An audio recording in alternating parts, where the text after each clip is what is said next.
Hello and welcome to the Nottingham Hockey Centre, the home of the famous Beeston Hockey Club. It's double bubble today for the club as they face the visitors from Sussex, East Grinstead, who bring both their women's and men's first team squads here to attempt to cement strong league positions against a genuinely close rival in all but geography. So, ladies first, of course. Beeston lost 0-3 last week to Clifton, and that saw them lose ground and league position. That makes today's match with third place East Grinstead absolutely crucial. East Grinstead had a solid 2-0 victory last weekend over Buckingham, and with Surbiton and Holcombe now 6 points clear of East Grinstead and 10 clear of Beeston, a top 4 place is still well worth scrapping for. So a blustery day here in Beeston. Besides, out there on the pitch, you can see the flags in the near distance there blowing stiffly away from the flagpoles.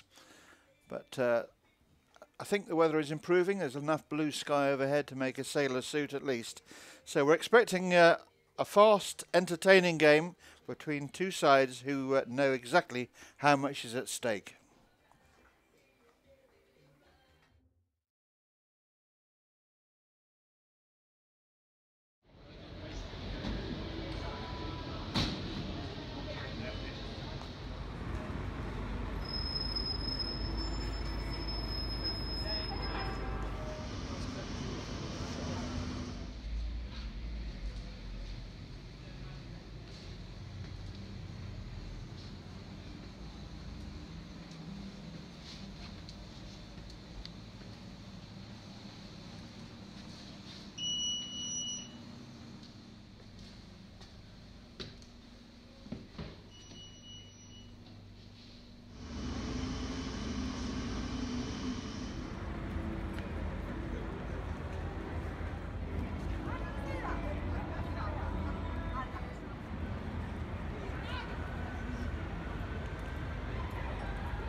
When you succeed, we succeed. So we listen.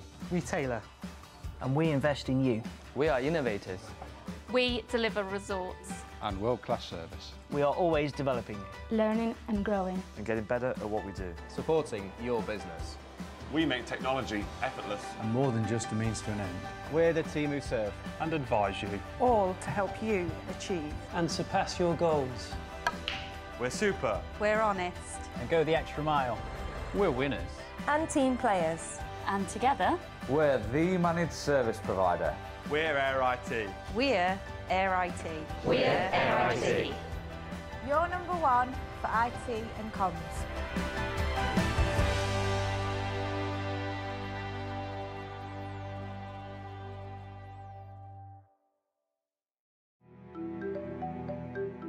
So what advice might you give to another parent who has a child that plays hockey or a different sport?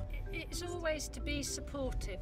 At the end of the day, they're doing it for themselves. They're doing it because they want to do it. Now, there might be the odd time when something hasn't gone well, and the important thing is to stick with something. Never just give up on it because the going's hard at the moment.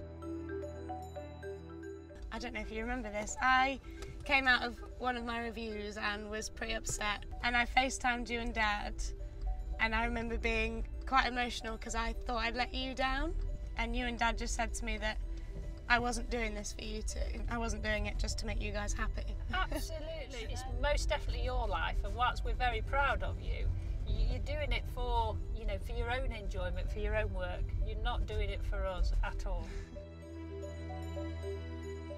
When we're younger, often as kids, we don't realise how much effort you put in. I definitely wouldn't be here if it wasn't for you and Dad and the rest of the family, so thank you.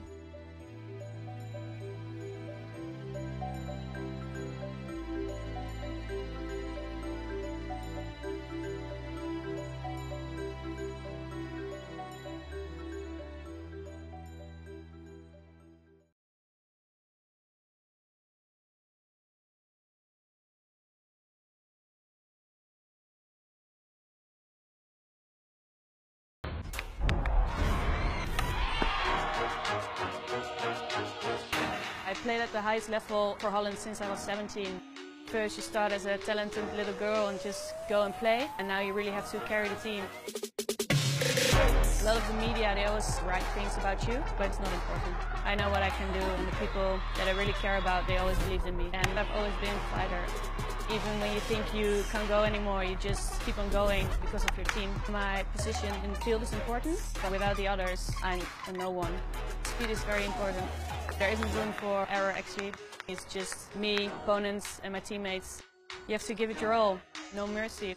Every competition we play, you just want to win. When you step on the podium, it's just the best feeling in the world. It is hard to dare and dream about winning, but we know if we play well, we can beat anyone. Far side, all good officials on the far side, everything switched on over there.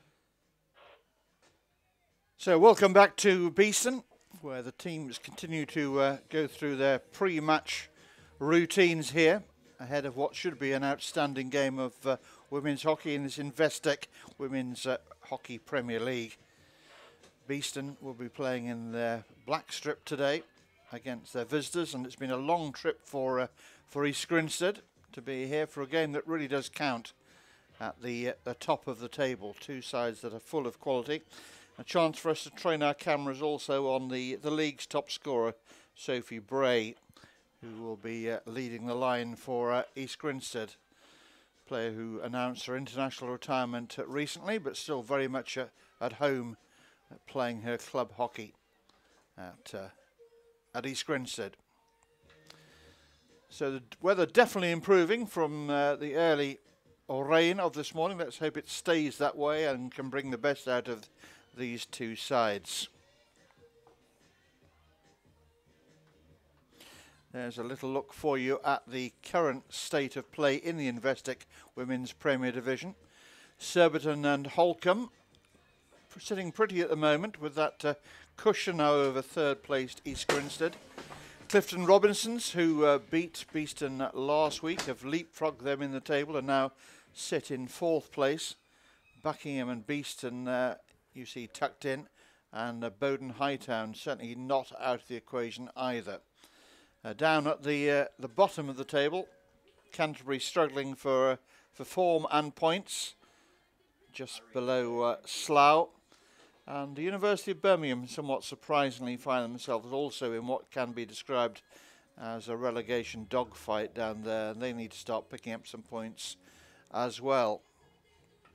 So you can see from the table the importance of today's game. 3 points for Beeston, for example, would push them up to within a point of East Grinstead, and put pressure on Buckingham and Clifton Robinson, who are also involved in that real scrap there for position in a very tight and competitive season of women's league hockey. A reminder that after this game gets underway at high noon. The men's game follows, the 2 o'clock start for that one, and it's the same fixture, Beeston against East Grinstead, of course. So a full day of hockey entertainment for you, whether you're watching at home or will be watching it here at Beeston, the Nottingham Hockey Centre live. Beeston's goalkeeper getting a thorough warm-up, so important, of course. Goalkeepers get a good sight of the ball. Very shortly we'll be having the two sides led out by our two match umpires, and I can give you their names right now. The two match umpires today are Jill Lord and Hannah Harrison. So I'm sure they will have been excited to have been appointed to this particular game between two of the league's really top outfits.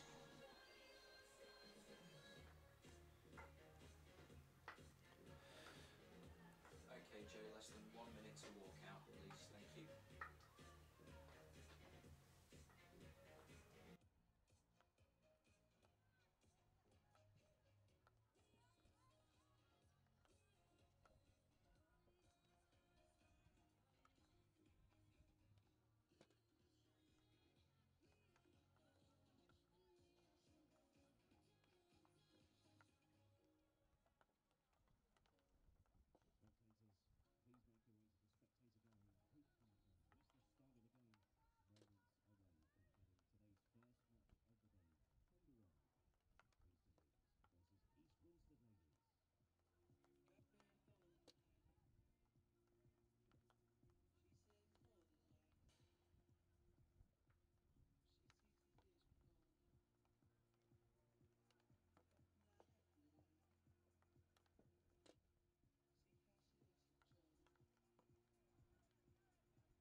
When you succeed, We succeed. So we listen.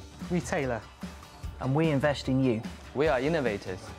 We deliver results. And world-class service. We are always developing you. Learning and growing. And getting better at what we do. Supporting your business. we make technology effortless And more than just a means to an end. We're the team who serve. and advise you. All to help you achieve. And surpass your goals. We're super. We're honest. And go the extra mile. We're winners. And team players. And together, We're the managed service provider. We're Air IT. We're Air IT. we're Air IT. You're number one for IT and comms.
And so here we are back at the Nottingham Hockey Centre, the two sides about to come out to the applause of the crowd. So it's time for you to put your television lunch to one side and park that cup of coffee on the drink mat and put your hands together for Beeston ladies and East Grinstead ladies. Here they come, led out by the two match umpires, Jill Lord there with the peak cap and the somewhat taller Hannah Harrison alongside her. Please welcome your visitors, East Grinstead, and let's hear it for the hosts, your Beeston Hockey Club! Andy Day, the PA announcer today, as usual, has got a good handle on things here at the club. Announces the arrival of the two teams, Beeston there, some tall girls in that Beeston side. And walking now across the line, shaking hands with East Grinstead, some familiar faces. No doubt, some old rivalries, some scores to be settled. But today is all about getting a result. Neither side can really afford to lose this one. They won't want to drop any further behind those top two.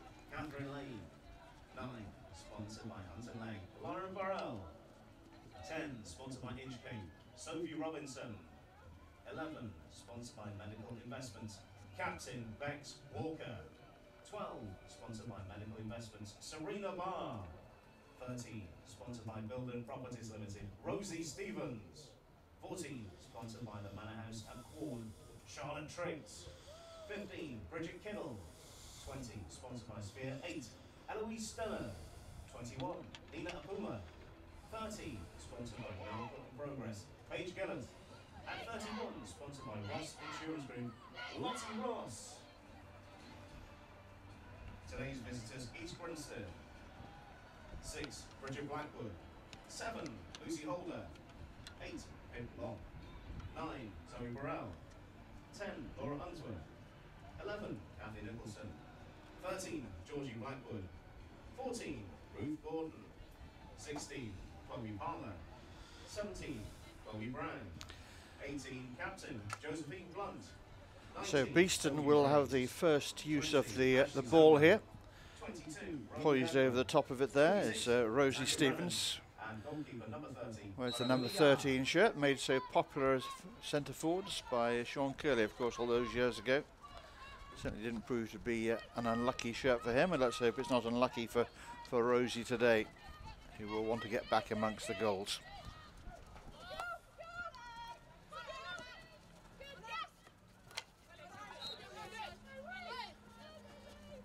First free hit of the game goes to the home team here, Beeston.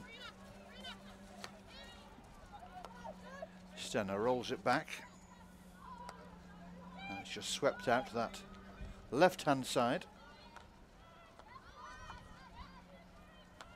Nice turn. Possession kept well by Beeston. They're working the ball very well here. Out to this right-hand side now. Turning inside. A little bit heavy with the touch.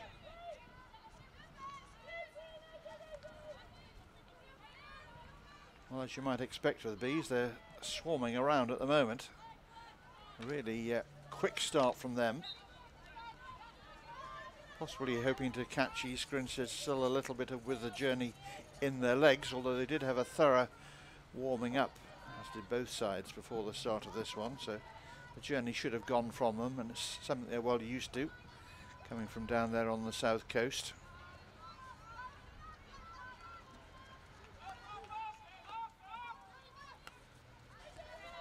Again, transfer to the left-hand side for East Grinstead. Lovely ball forward and a great pick-up as well. That was Sophie Bray with an early run. The league's top scorer, and obviously a key player in the East Grinstead lineup.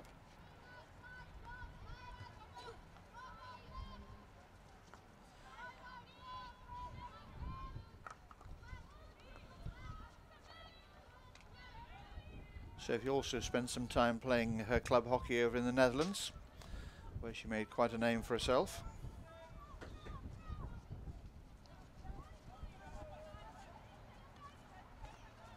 Beeston start again from the top of the circle.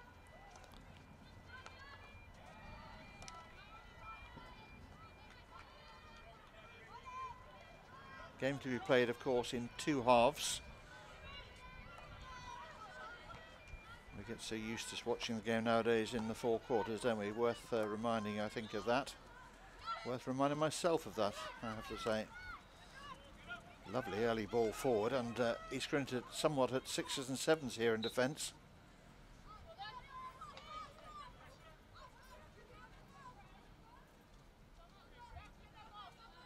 So a free hit, just a metre or two outside that East Grinstead circle here for Beeston. Chance for them to put some real pressure on that East Grinstead circle. Bringing the ball away from goal. Now it's fired back in. Slightly looping pass is well controlled by East Grinstead. Good pace down the right hand side again. Bray on the ball. Picks it up in full stride there.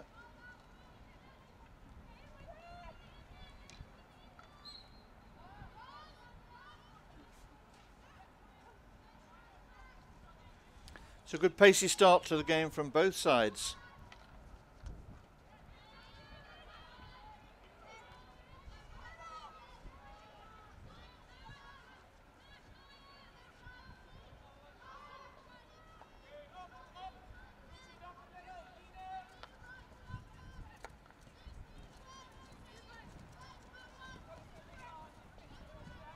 Pass just going away there.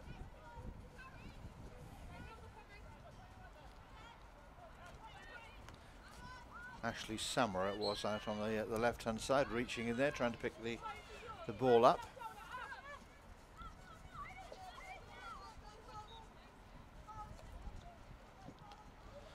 Beeston showing confidence in the rear guard there. That ball played all the way to the penalty spot. Nicely worked out though.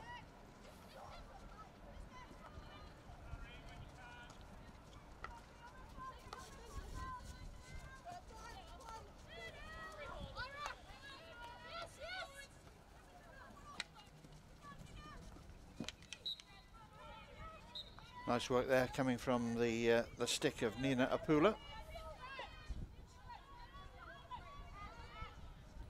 Nice nifty footwork there from umpire Jill Lord.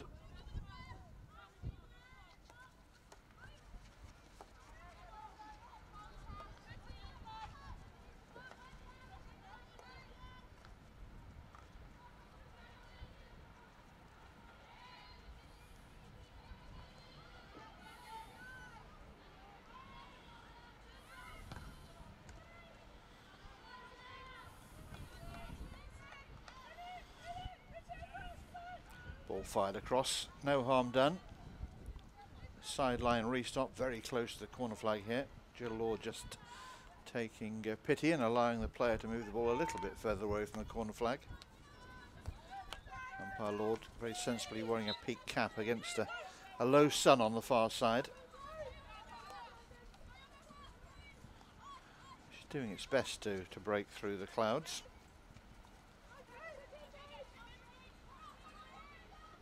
Oh, good work, lovely run around the back and a good cross as well. The goalkeeper scrambling down there. Happy to see that ball going away from a goal in the end. But a promising attack that.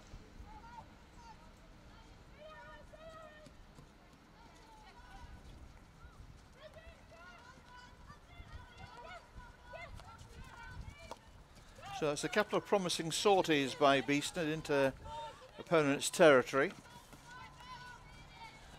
Should take confidence from that.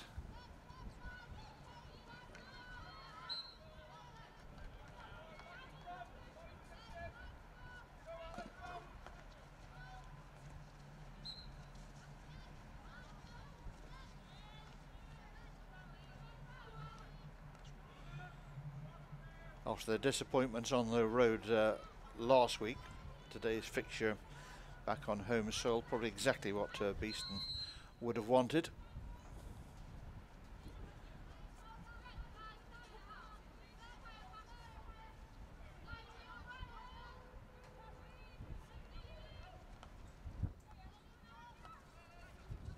The space on the left hand side of East Grinstead want to use it, and they do. Beeston shuffling across, closing down that space in the end. Ball fired forward. Chance here, and it loops over the top in the end, but a half chance. And those are the sort of ones that have been going in this season for Sophie Bray and for East Grinstead. So a bit of a scare there for Beeston, who up to that point had looked the most likely perhaps to be our first scorer. Now they're breaking quickly down the left hand side. See how tight some of the marking is out there. Tackles raining in. Nice switch again to the left hand side.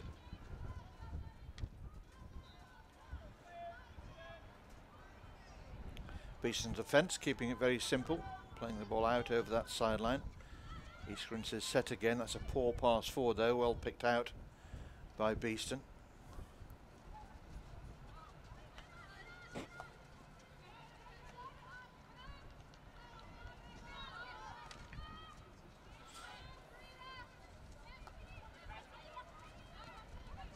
That's one for Beeston to chase down here, and she's made it look very comfortable. Good stick save in the end by the goalkeeper. Well, East Grinstead really struggled to get across there, and the shot came in, really tested the goalkeeper, who batted it away. Back into the circle it goes again. Whistle's gone in favour of the defence this time. Beeston were hoping that might have found an East Grinstead foot in the circle, but the defenders keeping it clean.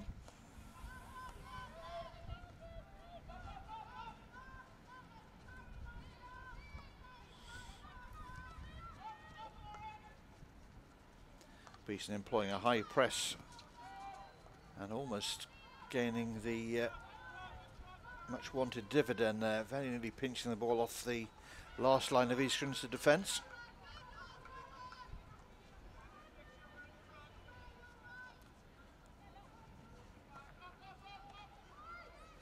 Well, we're coming up to the 10-minute mark. I doubt these two sides can continue at this frenetic pace. But it really is end-to-end stuff. Nice work on the ball. Coming from Chloe Brown there.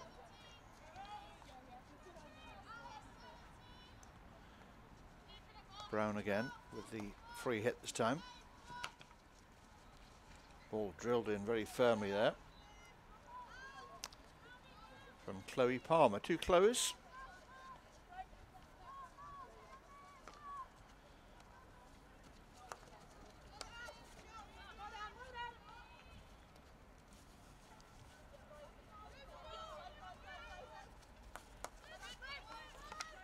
Misplaced pass by Beeston gives East Grinstead possession again.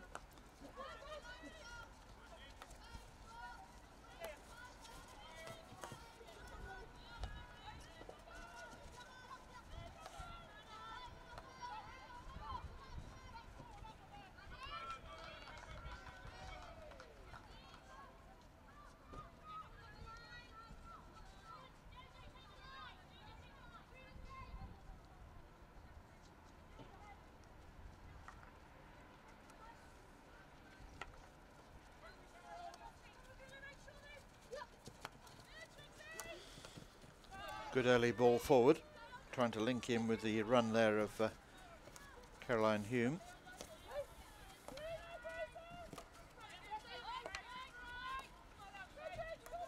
Caroline Hanks losing out in the midfield. Bray goes off on one of those little mazy runs of her, leaves the ball behind now for a teammate. That was Bridget Blackwood making the run behind her.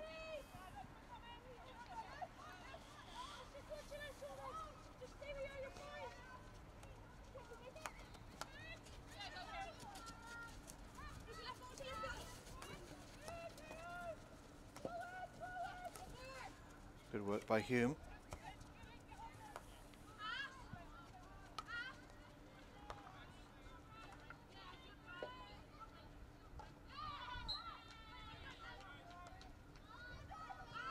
Now good early ball forward here for East Grinstead. Chance for them to run at that Beeston circle. Held up.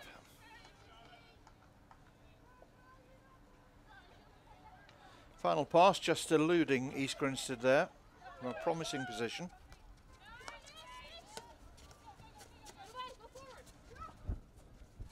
Hume again. Lovely early ball, great take as well.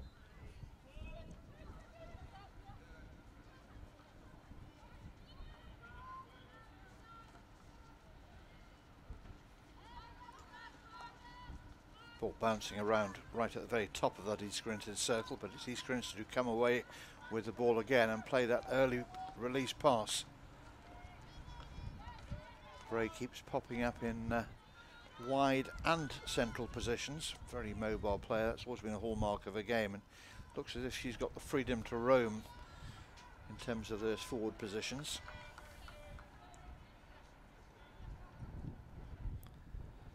I've heard her described as the baby-faced assassin, which is an epitaph that seems to fit the bill.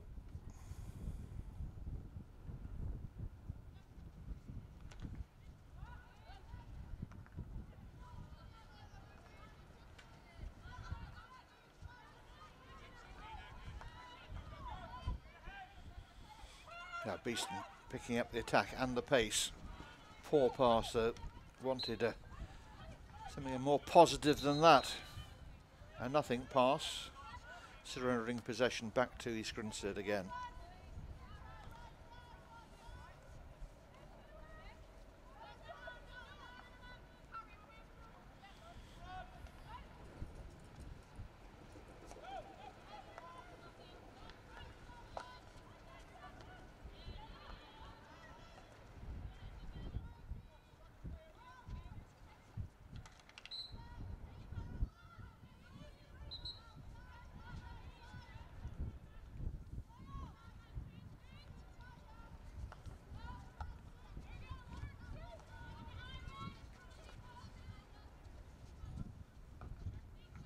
Well, both sides putting in the legwork.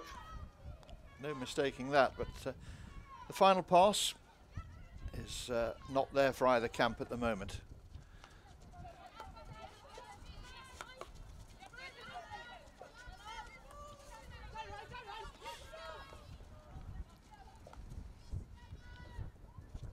Good solid challenge there put in, taking the ball very cleanly.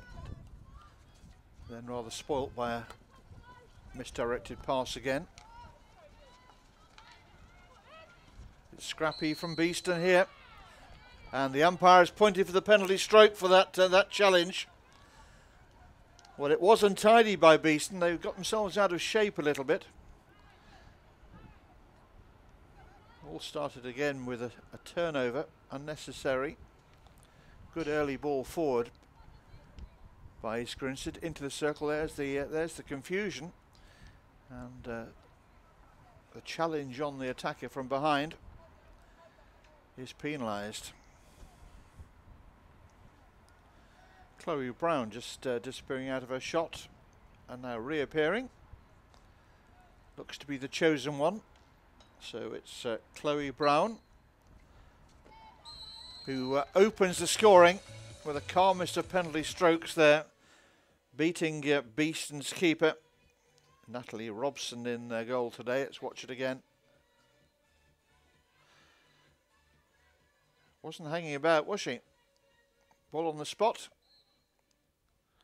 One pace in and ball in the back of the net. Robson going the right way, but beaten there. So first blood goes to East Grinstead. It comes from the penalty spot.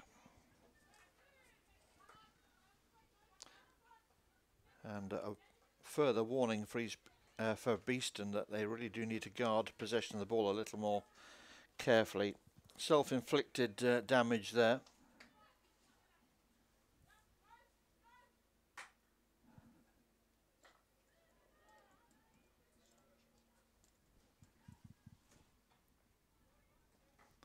Beeston trying to get back on terms.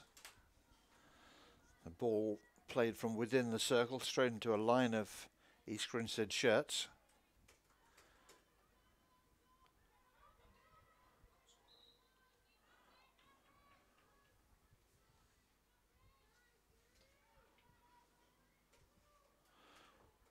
Ball off the Beeston foot there, but I think the umpire will give it as a sideline ball, will she?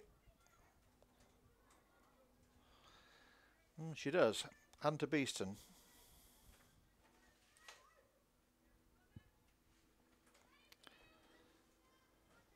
Now the pass goes astray.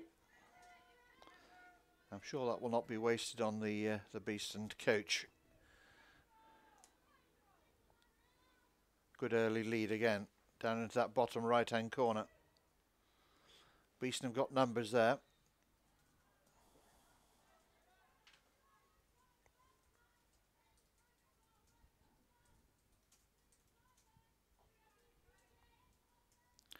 So 17 minutes gone, almost halfway through this first half, which has been excellent in many regards. Chloe Brown's goal, the difference between the two at the moment.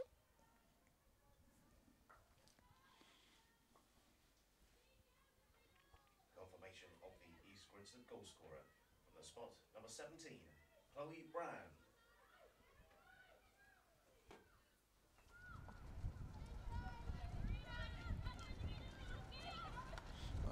Good play by Beeston. Now can they make something over here? What a chance in on the goalkeeper who makes the save.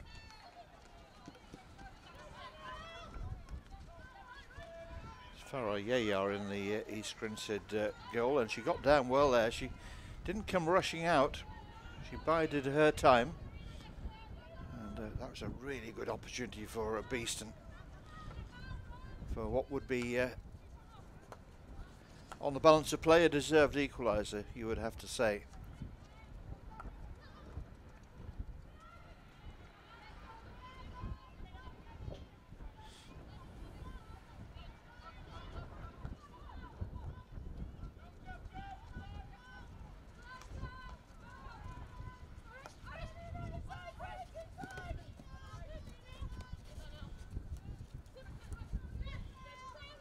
Well, we may be in early March, but it's almost an April day today with the showers and the strong breeze.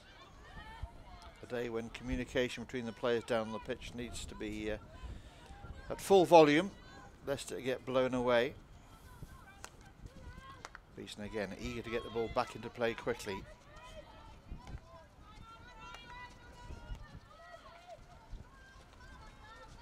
Look at the run of Bray.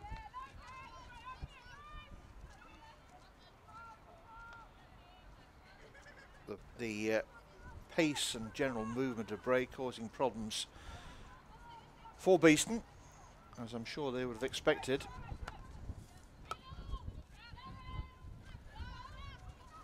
Good solid pass out of defence and well controlled, a difficult bouncing ball. Apula allowed to go on, plays the ball down towards that baseline, good flat hit across. And deflected away for a long corner. Good attack that from Beeston, much more promising. Again, Apula putting in some good quality work. Ball fired into the circle.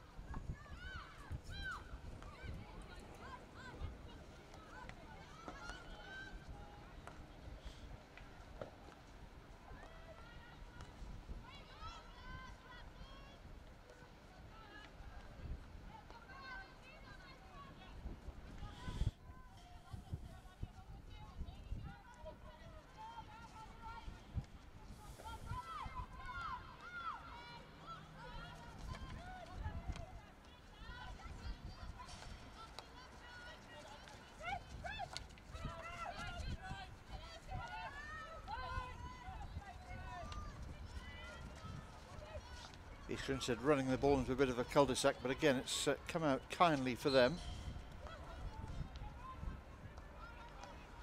Eventually the ball reaches that wide right-hand attack.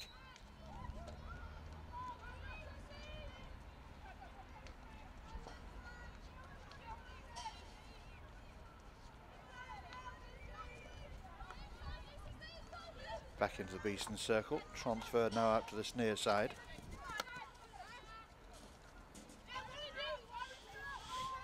Having got their noses in front, East Grinstead are working very hard to keep Beeston at bay here.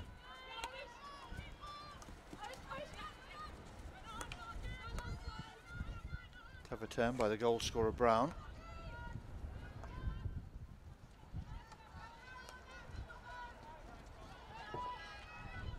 Not picked up over on the far side, so a sideline ball here for Beeston.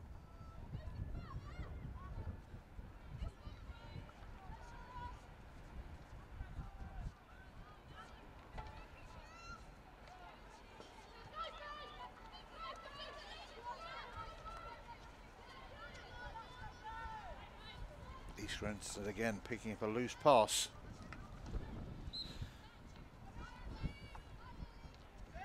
Free hit. About 4 metres outside that Beeston circle. Long corner. Hannah Harrison out there. The umpire in the orange shirt, and I think she's changed her mind. With consultation from her colleague, it's given now as a defensive hit out, which is taken quickly.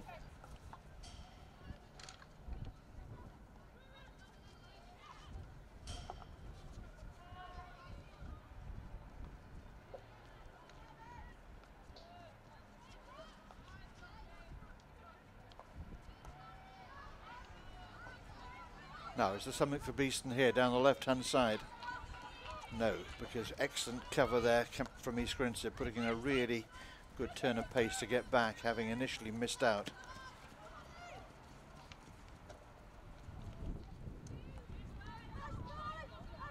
Catherine Lane would have been pleased to see that one bouncing away from her opponent.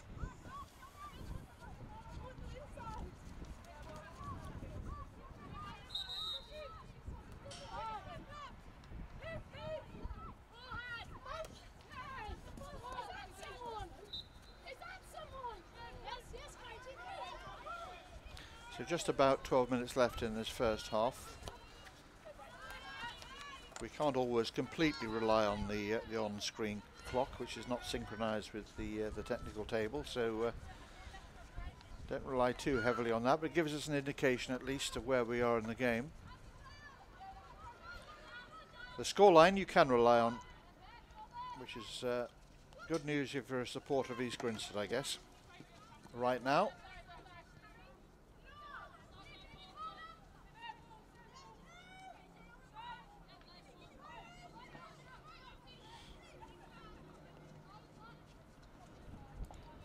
Beeston waiting for the support to arrive. Ambitious pass towards the top of the circle.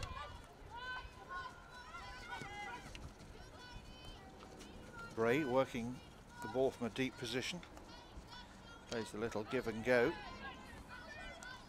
Here she is again, tries to lift the ball over the top of the defender's stick with that array of 3D skills that she has.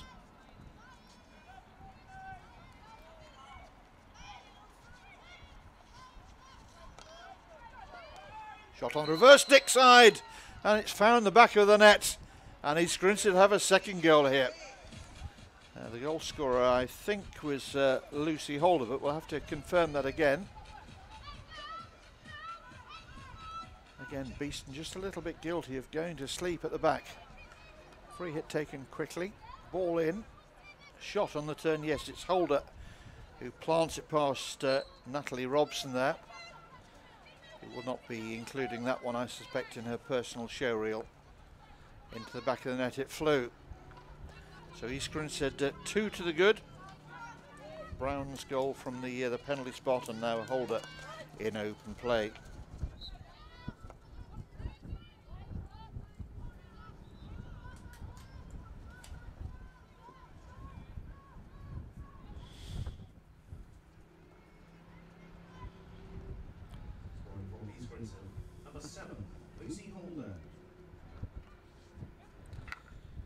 Confirmation of the scoreline and the most recent goal scorer there for you, Lucy Holder. A lot of attention, of course, has been focused on Sophie Bray and her importance to the East Grinstead forward line, but the beauty of somebody like Bray is the amount of attention that she requires from the opponent, which gives space for those around her to capitalise. And there's another one, my goodness! And East Grinstead really are on fire now. That one absolutely slammed across the face of the goalkeeper, who this time I think had very little chance. Let's watch it again in the build-up.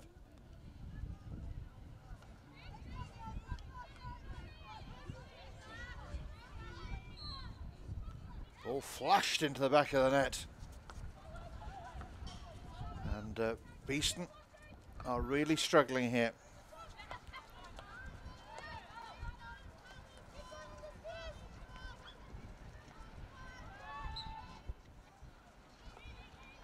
So 2 goals in quick succession, the latest from Natasha Brown, and Natasha Brennan rather.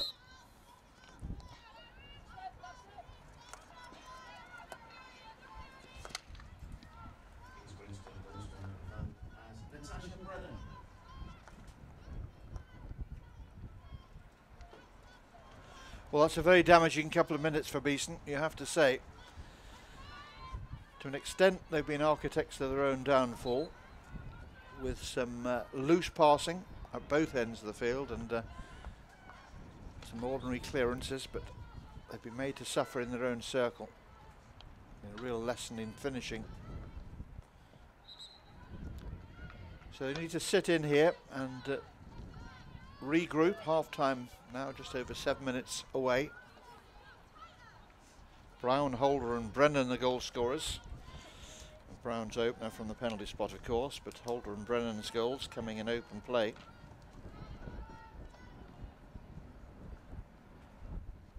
Half-time, I suspect, can't come quickly enough for Beeston now.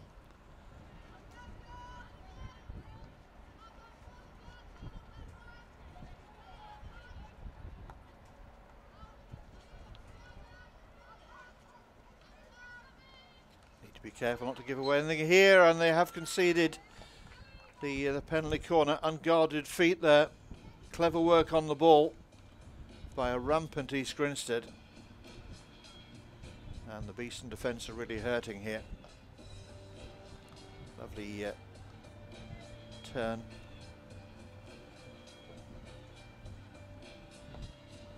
The ball back was always looking for just one thing, the foot. So options for East Grinstead at the top of the circle. 17 is Chloe Brown. Away to her left is Bridget Blackwood.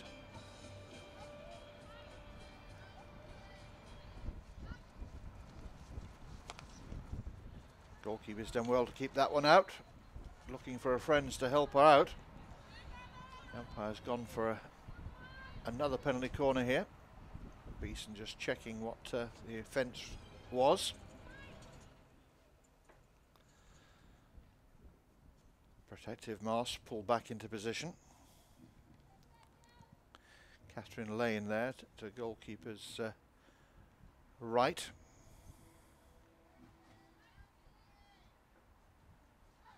Out it comes. And that's caught the Beeston girl a painful blow, and she'll need a couple of seconds to recover her composure here.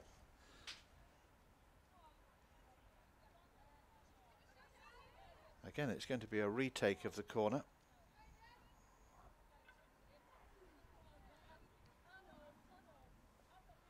Bridget Blackwood coming forward just to inquire about the health there of the Beeston defender, who took one for the team there. And in fact, he's been given in favour of the defence, and I think that's that right decision. I thought originally East Grinstead were lining up for a retake.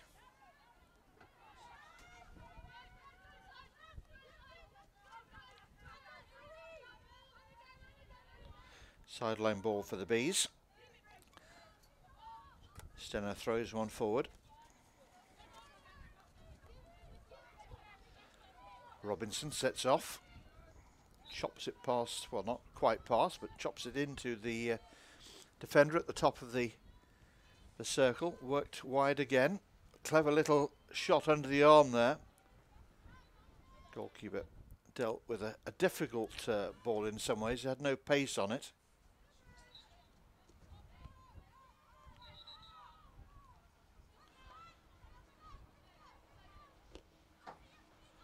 Pooler's gone right in, almost to the far post here.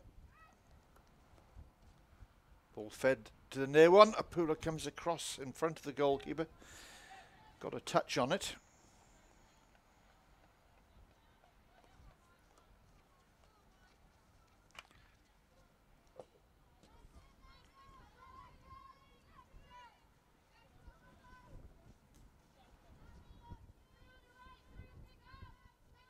So last few minutes of this first half, and what a first half it's been as far as East Grinstead are concerned. Without really dominating possession, they've built up what looks like a convincing 3-0 lead. And Beeston will have to change the destiny of these points in dramatic fashion in the second half.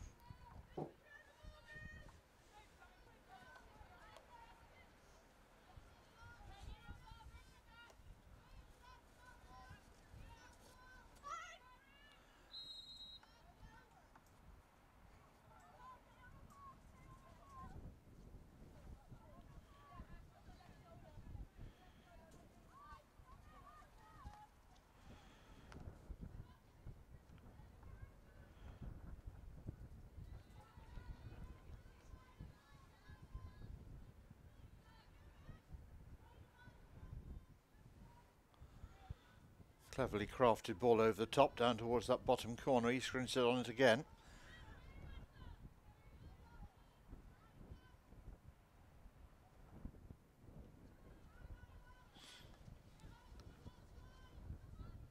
Well, it'll be a pretty happy East Grinstead group at half-time,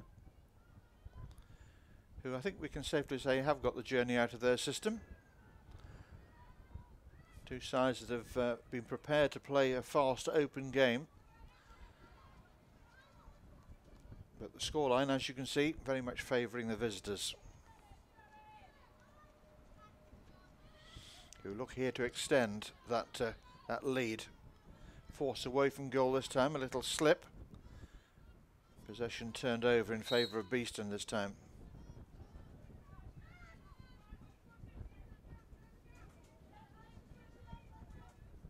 Bray right in front of the defender.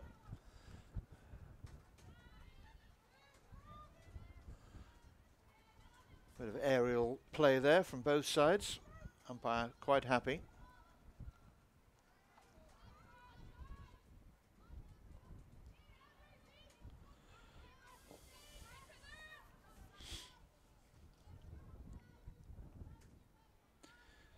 You almost sense that East Grinstead fancy the chances for a fourth goal even before the interval here. They realise that Beeston have been shaken by those, well, 3 goals, but particularly the 2 coming in quick succession, and are somewhat vulnerable at the moment to conceding a fourth.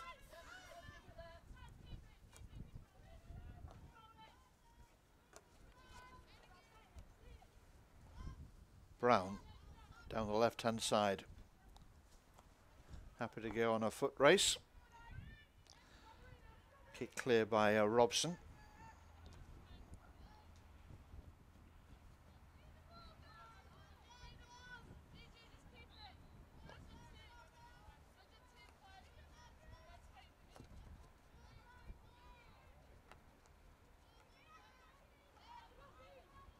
Here come East Grinstead again. Not picked up this time.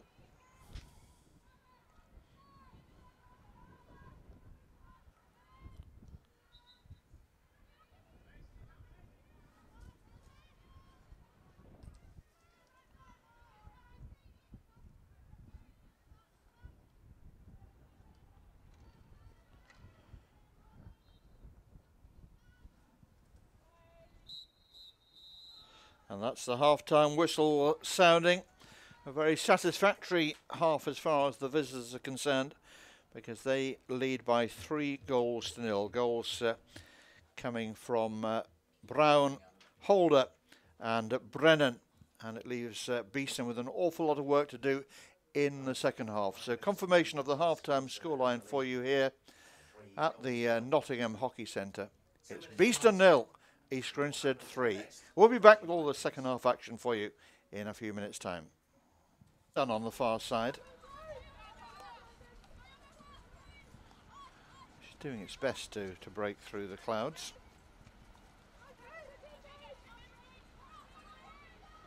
Oh, good work, lovely run around the back and a good cross as well. The goalkeeper scrambling down there.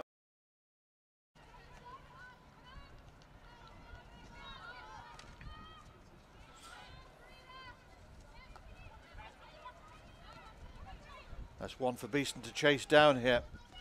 And she's made it look very comfortable. Good stick save in the end by the goalkeeper. Good solid challenge there put in, taking the ball very cleanly. Then rather spoilt by a misdirected pass again. It's scrappy from Beeston here. And the umpire has pointed for the penalty stroke for that. Chloe Brown just disappearing out of her shot and now reappearing. Looks to be the chosen one. So it's Chloe Brown who opens the scoring with the calmest of penalty strokes there, beating with that array of 3D skills that she has.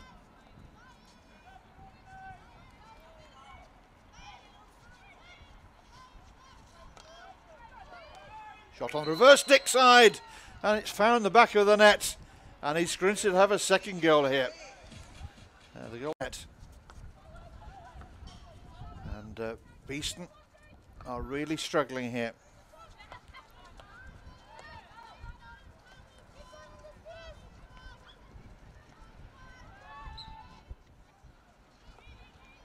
So 2 goals in.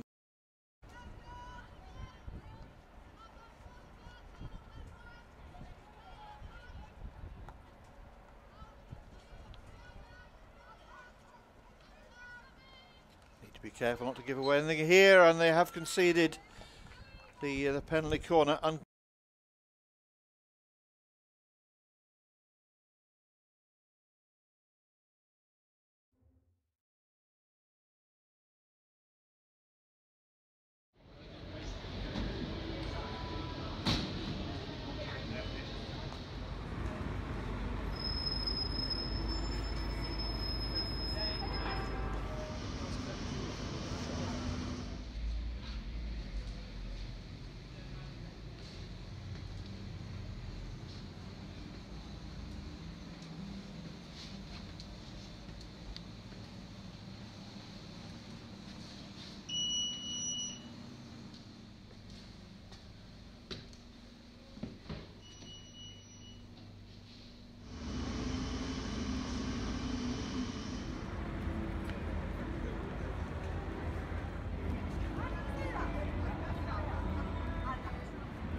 When you succeed, We succeed. So we listen. We tailor.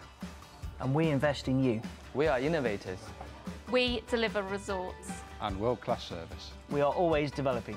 Learning and growing. And getting better at what we do. Supporting your business. we make technology effortless And more than just a means to an end. We're the team who serve. and advise you.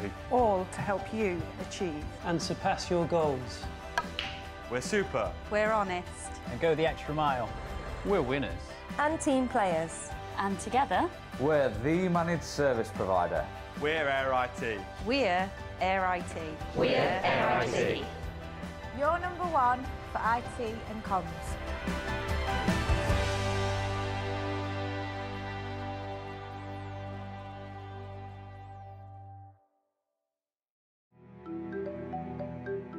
So what advice might you give to another parent who has a child that plays hockey or a different sport?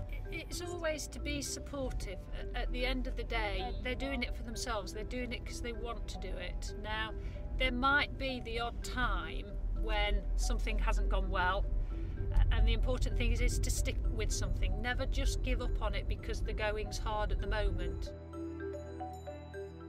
I don't know if you remember this. I came out of one of my reviews and was pretty upset, and I FaceTimed you and Dad, and I remember being quite emotional because I thought I'd let you down, and you and Dad just said to me that I wasn't doing this for you two. I wasn't doing it just to make you guys happy. Absolutely. It's most definitely your life, and whilst we're very proud of you, you're doing it for, for your own enjoyment, for your own work. You're not doing it for us at all. When we're younger, often as kids, we don't realise how much effort you put in. I definitely wouldn't be here if it wasn't for you and Dad and the rest of the family, so thank you.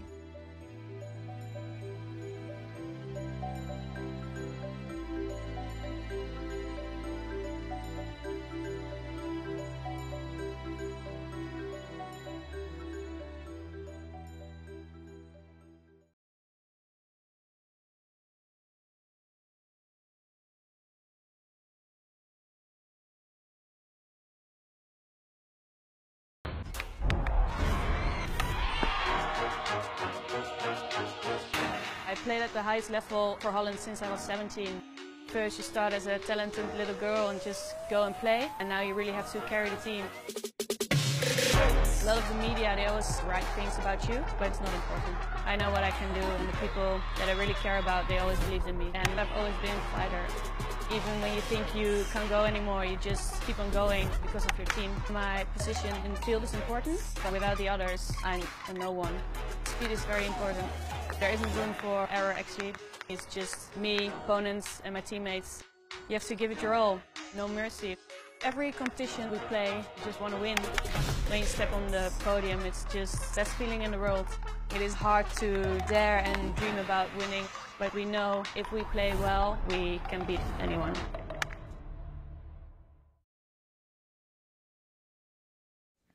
Welcome back then to the Nottingham Hockey Centre, where Beeston are out ready to get the second half underway. They trail at half-time by 3-0, remember, so they really have a huge task ahead of them here against one of the league's leading outfits, who've capitalised on some pretty ordinary distribution of the ball by Beeston in that first half, and I'm sure that they'll have got their heads together at half-time, realise that to an extent they've let themselves down. They've dug a hole that they now have 35 minutes to dig themselves out of, and that's what the Beeston faithful will be hoping for, of course.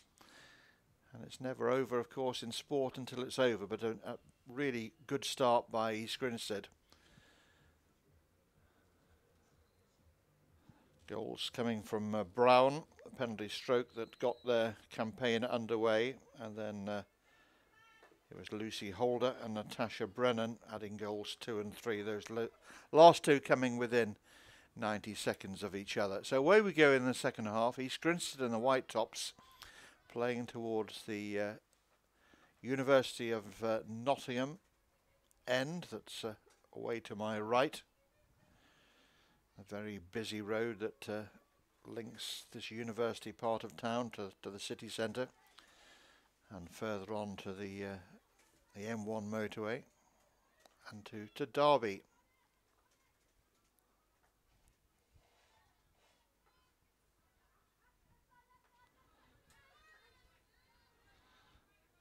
So East Grinstead will be absolutely brimming with confidence and be looking to get the second half pattern very similar to the one where they ended the first half, with pretty much one-way traffic on the Beeston goal, which wasn't the picture earlier in the game, where Beeston had their share of the spoils, but were just a little bit loose with the final pass, which then became something of a widespread issue. Too many cheap turnovers.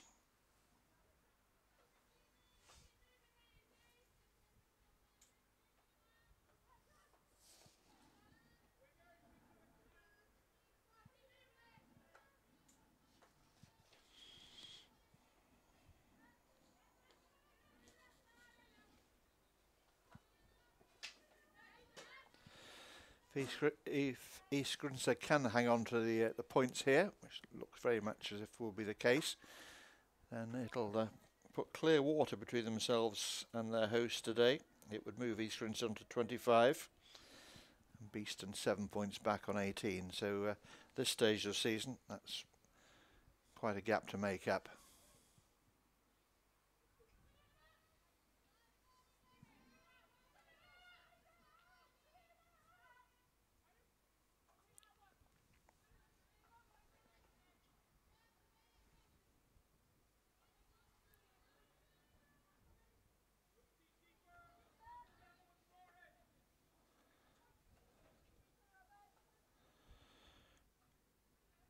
I suspect we'll see plenty of this from East Grinstead, particularly if Beeston elect to stand off them as they are at the moment, because East Grinstead don't need to pull up any trees in this in the second half. Beeston really need to come out as they are now to make sure they get their share of the ball.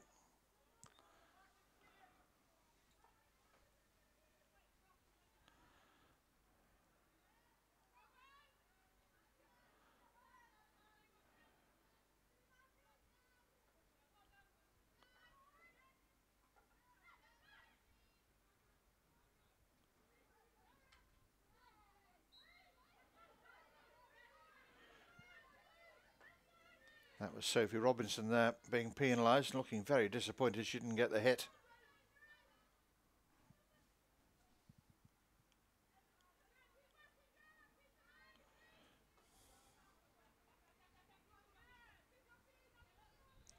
Lovely take and turn, spins away. That was a Pip Lock.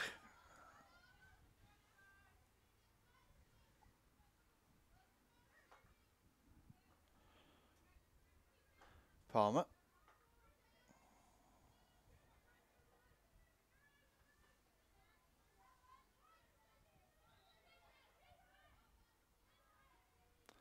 Nice little layoff out to that left-hand side.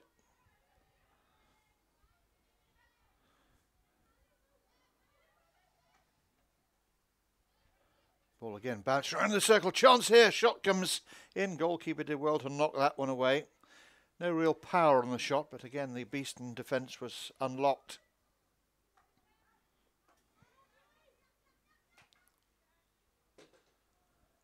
Ball rattles into the net behind Natalie Robson's goal, but no deflection within inside the circle.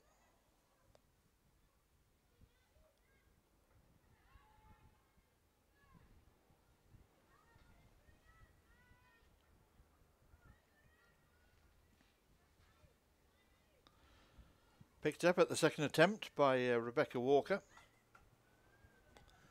Goes on a run down the left-hand side, but runs into the open stick of the defender.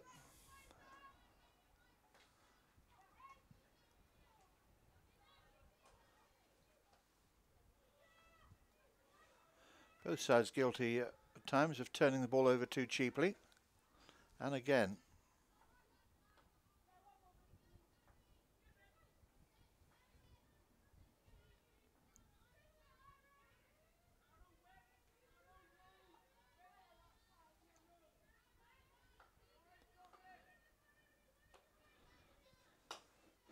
Well, if Beeston are going to find a way back into this game, it's going to require a huge amount of legwork and a massive dose of belief.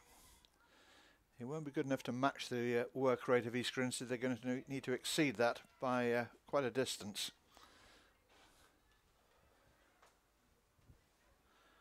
But I suspect, compared to the necessary legwork, the biggest obstacle at the moment is one of belief. Having the confidence to know that you are still in the game, even at 0-3. But as we've seen already today, goals can come thick and fast.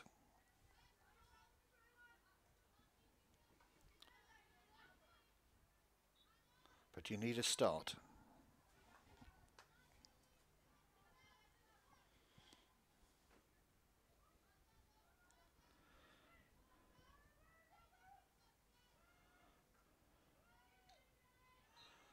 Rather casual free hit there from East Grinstead down to the corner flag, but it's worked out well enough for them.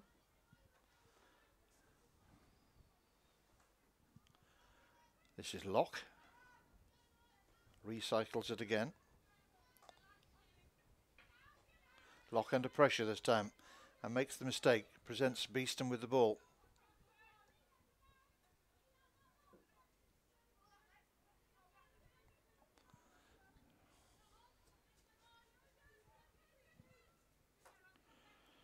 Lottie Ross plays it back to the centre of the Beeston defence.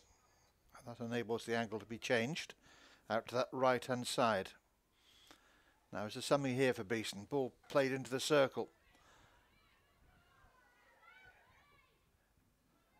Play waved on.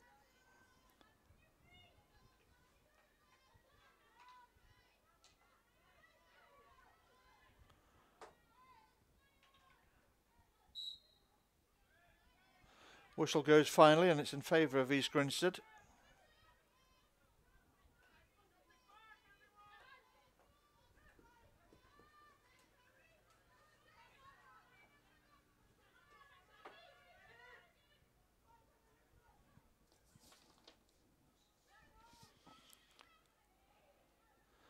East Grinstead will know that their 3 points today, if they become their 3 points, we'll see them start to look up the table towards Holcombe and Surbiton rather than back over their shoulders towards the scramble for fourth place. It would cement their situation within the league table.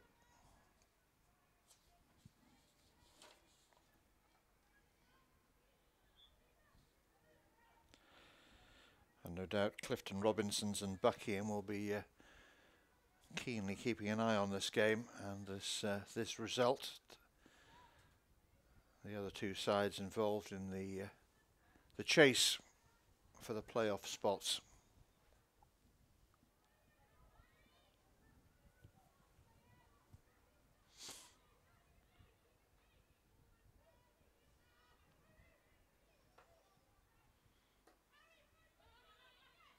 Better from Beeston.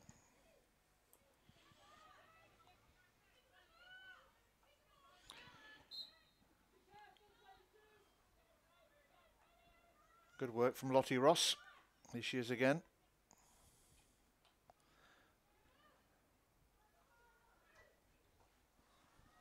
Ball firmly struck into the circle.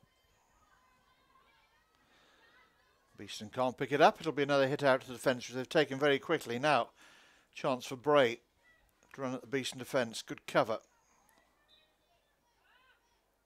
Ball just coming off the East Grinstead leg there.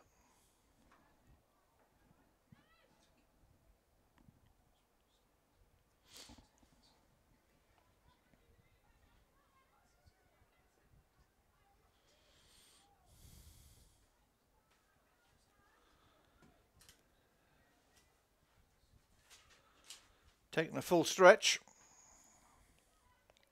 Now it's an end product this time for Beeston. Ball flashed across. Well, that's the closest they've been for some time.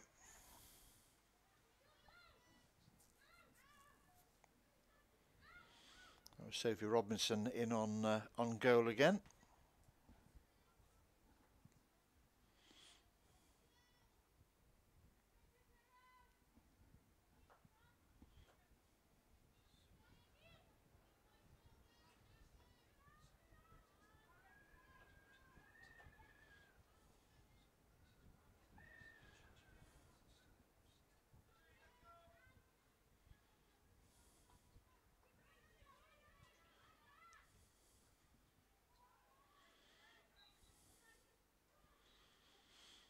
Beeston slowly but surely getting back onto the front foot.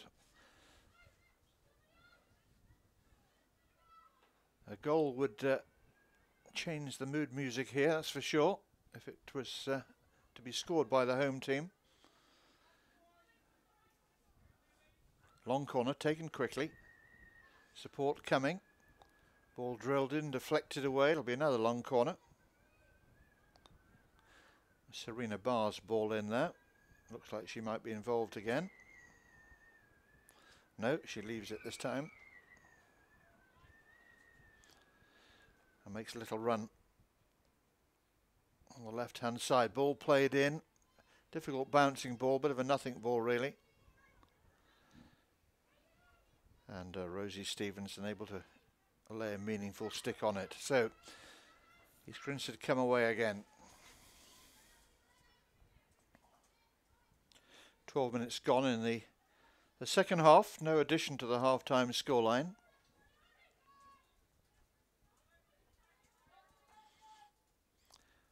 East Grinstead just going through emotions a little at the moment.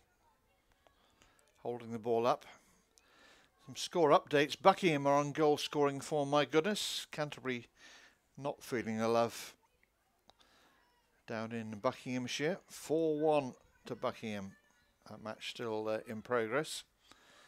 Similar start time, I think, to our own here.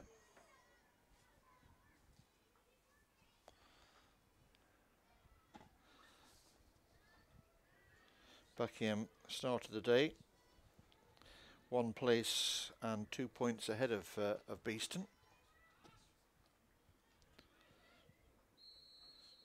And 2 points behind East Grinstead. Looks like the gaps are going to be maintained. And that Buckingham will move a little further away from the Bees. But you never know. A surprise could be just around the corner.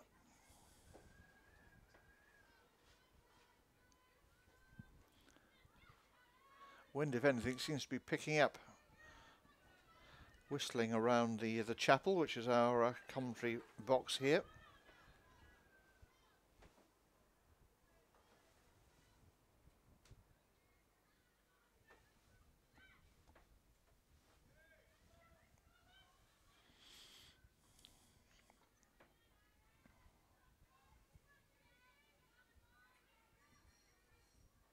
Real battle for the ball going over on that far side, right on the halfway line, but it's East Grinstead who come away and find some space now on the right hand side.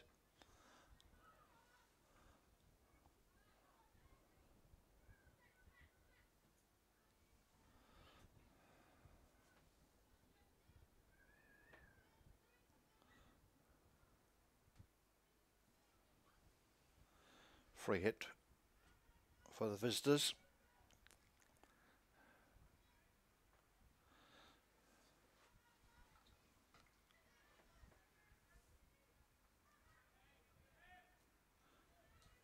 Now Beeston run the ball clear up to the halfway line.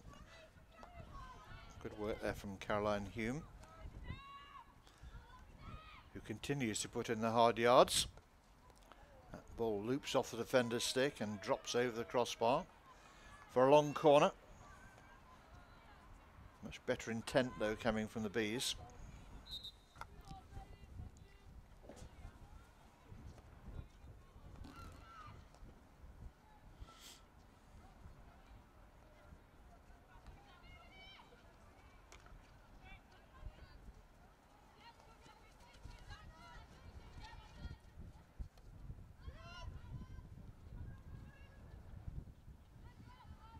See the attacking intensity of Bray. They're not giving the defender any time on the ball at all.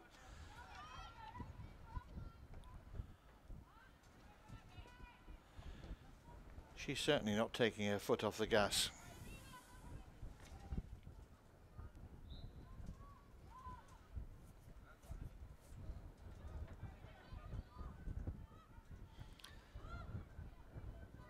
Good example there to any youngsters of how you close down the defender, how you go hunting for the ball.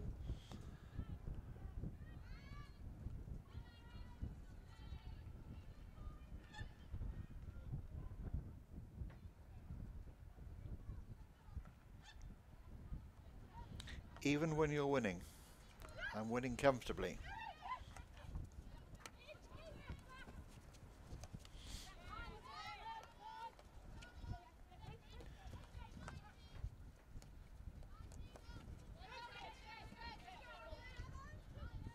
Couple of attempted traps there from Bridget Kittle, but it all just bounced rather awkwardly for her. That was lovely work. Great approach play here. Is it away into that Beeston circle? Ross guarding the edge of that circle. Concedes the free hit, taken quickly. And East Grinstead going around the outside and finding the foot there. It'll be a penalty corner.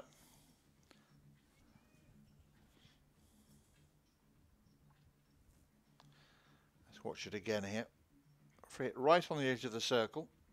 Pull back. Circle approached at pace and fired in. Well, whether it's foot or deliberately playing the base over the baseline, I couldn't really be sure on that replay, but either way it's a penalty corner. And a chance here for East Grinstead to increase their lead and surely secure the points.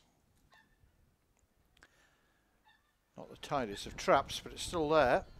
Worked into the circle, shot on the reverse stick side, blocked, and again. Some brave defending, but it's come off the foot of Rosie Stevens in there. So we'll watch again that corner. Untidy, wasn't it? East Grinstead kept their concentration. There's the first block. And this is the second corner now. Shot comes in, good save by the keeper. Natalie Robson getting down, knocking the ball away.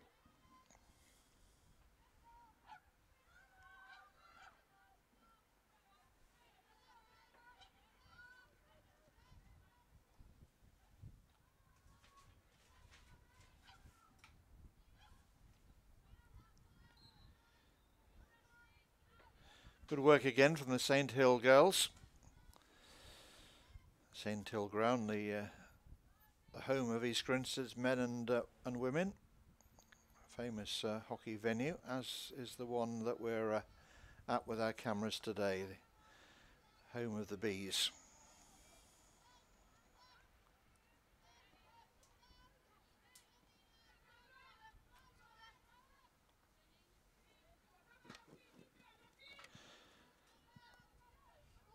Good wholehearted stuff from Nina Rapula, who caught the eye on a couple of occasions in the opponent's circle in the first half without having the best of luck.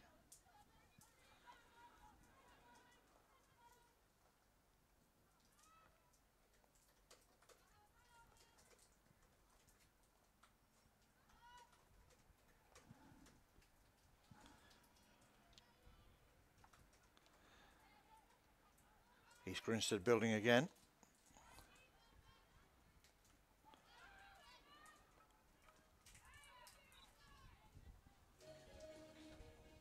And another penalty corner. So pressure continues to mount here on Beeston defence. Corners starting to come thick and fast. This was the build up to it.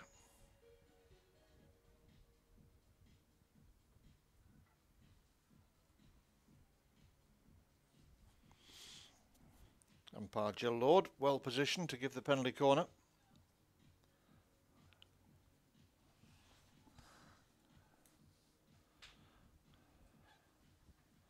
So again, plenty of white shirts around the top of the circle for East Grinstead here. Better routine this time. Shot slid in and it's gone right the way through. And East Grinstead have a fourth goal, and with it surely the result. Chloe Palmer, I think, is the striker here. I don't think there was a touch after the initial shot. Let's watch it again here. Palmer, the tall figure. Here she is. Just open those wrists up. Yep, it was Palmer and Palmer alone, I think. I don't think Bray got a touch on that one.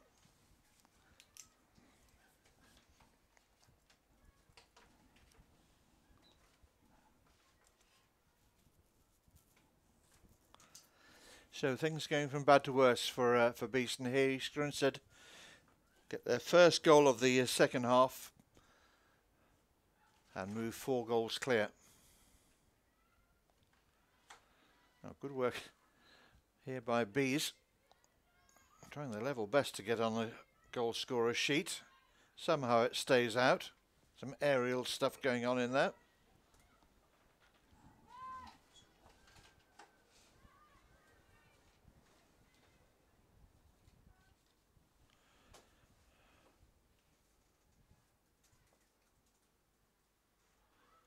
This is better for Beeston. Again, East Grinstead allowing Beeston just a sight of the circle. 16, Chloe Palmer.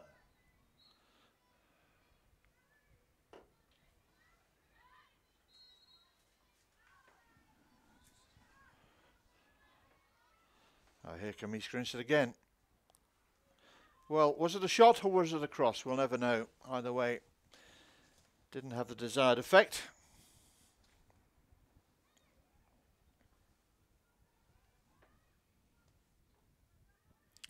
Confirmation there of the latest East Grinstead goal scorer, Chloe Palmer.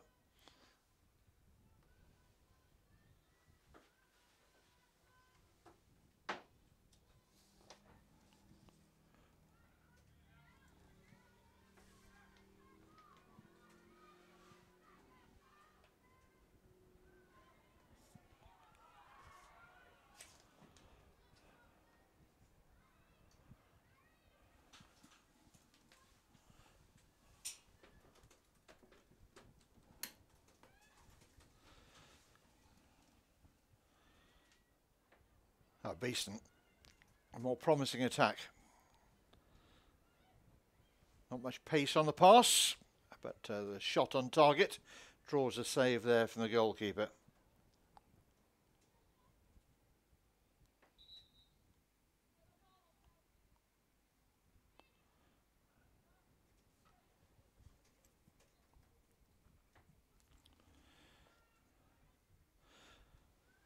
Well, it's going to be a hard last 12 minutes for Beeston here to keep their spirits up in a game where they would have come into it hoping for a result, hoping that home advantage would play in their favour. But those 3 first half goals really crushed their hopes, and East Grinstead coming forward again here looking to further cement the victory. Kick clear, and well kicked clear.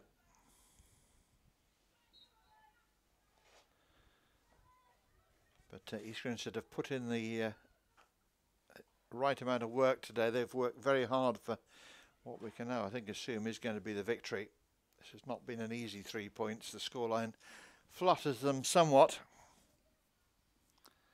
in those early exchanges where both sides were playing with real pace and creating sorties into their opponent's circle. The game could have gone either way, but almost from the first moment. And, well, that's a moment of controversy here. The umpire, I think, has signalled a goal, but she's now saying she's going to speak to her colleague. Ball did seem to deflect off the Beeston stick. It's ended up in the back of the net. And Hannah Harrison striding across to talk to Jill Lord on this near side. And I think it's been given for lifting into the circle here. It's not going to count as far as a Beeston goal is concerned, that's for sure.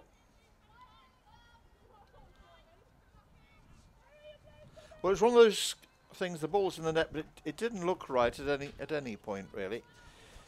And you'll see no protest from Beeston at all. I think they knew the decision was unlikely to go in their way once the umpires decided to consult.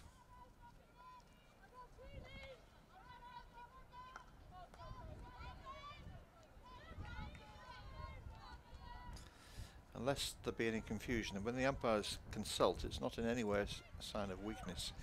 In fact, it's a sign of strength. They are the third team involved here, and you use every advantage that you have at your disposal. Angles can be very deceptive in the game of hockey, and the ball, as we've seen, moves so quickly. Players running in front of you, you do need every viewpoint.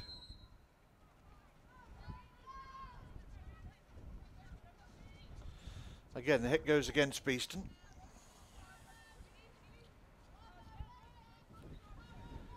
We're into the last 10 minutes now.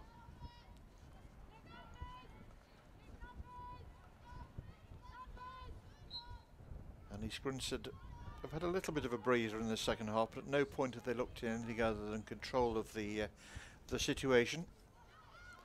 That was guaranteed as a result of their first half endeavours and those 3 goals, giving a half-time scoreline that somewhat flattered them, but they won't mind.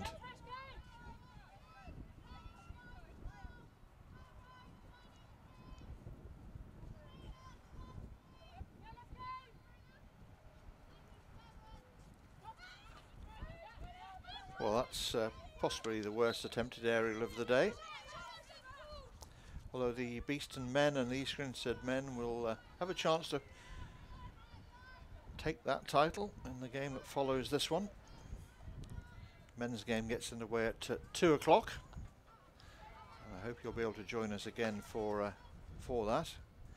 Again, a game that promises, looking at the league table, so much, with plenty at stake. Yes, 2 o'clock for that one. A fixture that over the years has always been an exciting one.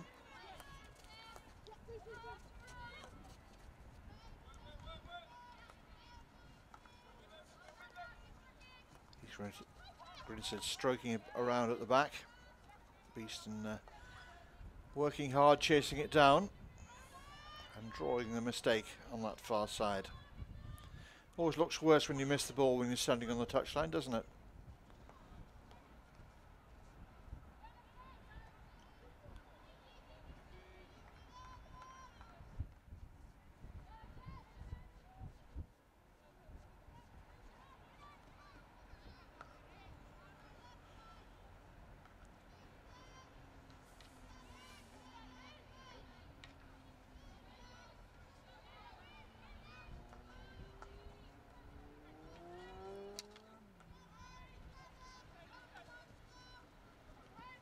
Good early ball played forward.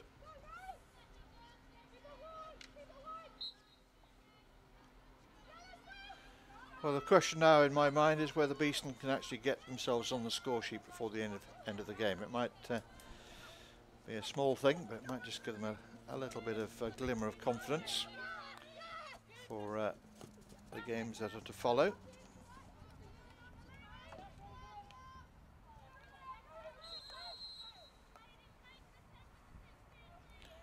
Not much confidence you can take from a big fat 0, I'm afraid, when your opponents have rattled in 4.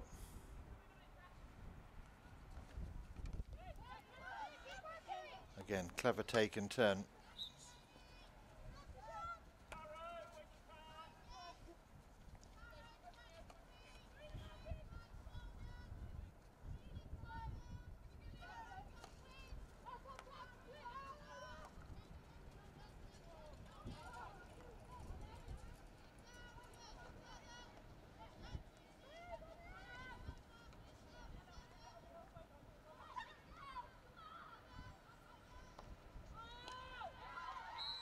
And there's a 5th, beautifully taken this time. Well, she deserves a goal, and Bray goes across to thank the provider. But let's watch again here. Seemed to be no real danger with the build-up on that left-hand side. Bray just drifting in there between defender and goalkeeper, got the crucial touch. And Bray extends the East Grinstead lead and adds to the Beeston pain.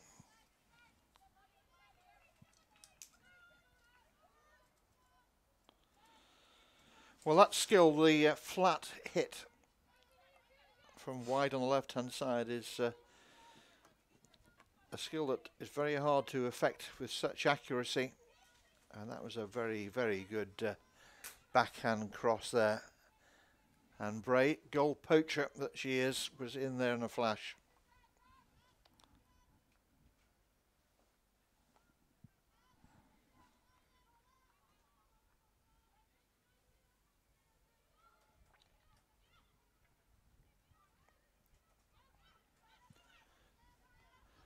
So the day just gets better and better for East Grinstead. And Bray again on the ball here, running round in little circles, which is pretty much what she's been running around her opponents in this afternoon.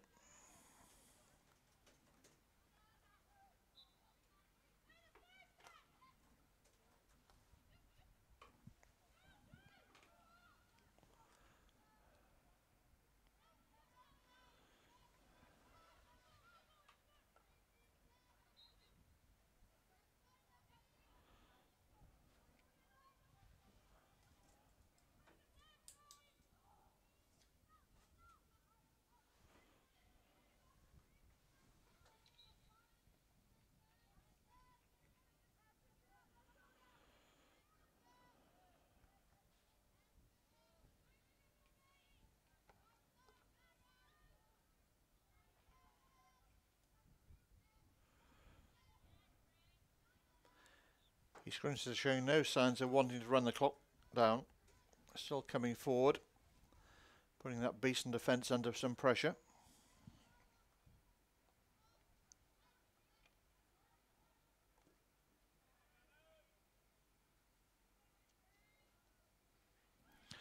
So 5 goals and 5 different scorers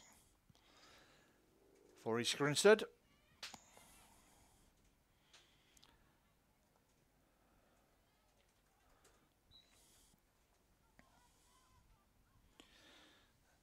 Beeston men will be getting themselves prepared for the game that follows, the 2 o'clock start against East Grinstead's men's team, and Beeston will be glad that the day is not to be settled on aggregate score with this 5-0 deficit in favour of the visitors. Calm defending. Good work from Ross.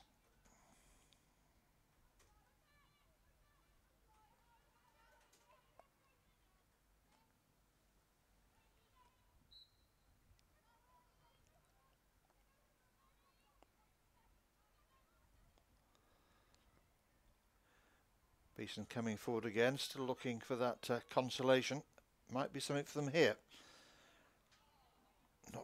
Not far away at all. Again, it was Nina Apula, I think, with the final touch. Well, clearly it wasn't, because it's given us a long corner, but Apula was certainly in there.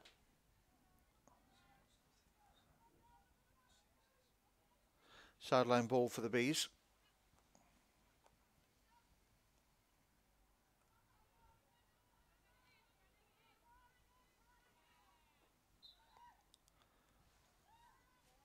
Nice approach work, but no end product.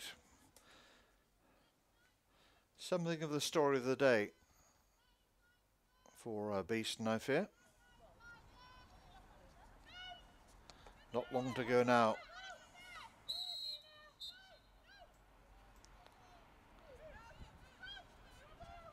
Players just checking with the umpire which way she's given the decision here. Ball fired in towards the near post. The angle wasn't great, but good enough for a long corner.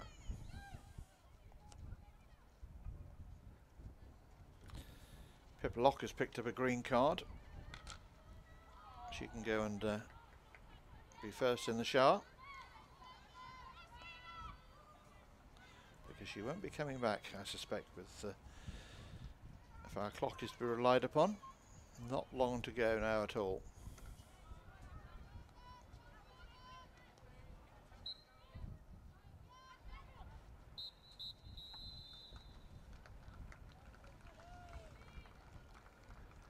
And the final hooter has sounded, almost unheard in our commentary position, but it's a very satisfactory day's work for the visitors. East Grinstead have won this one at a canter by 5 goals to 0. 3 goals in the first half gave East Grinstead a very comfortable looking lead, with the goals coming from Brown, Holder and Brennan. And to those 3, it was Palmer and Bray in the second half, taking the game firmly away from the hosts. So congratulations to East Grinstead. They pick up the 3 points on offer and move on to 25 points now. And Beeston are still in that mid-table zone, and they'll need to improve their performances with the fixtures still to come this year to make sure they don't drop further down the league table than they are at the moment. So that's it as far as the women are concerned, but do join us back here for the reverse fixture, as it were, Beeston against East Grinstead men game that gets underway at 2 o'clock. We'll be on your screens shortly before that, and we look forward to seeing you again in a few minutes' time. Goodbye for now. And on the far side, she's doing its best to break through the clouds.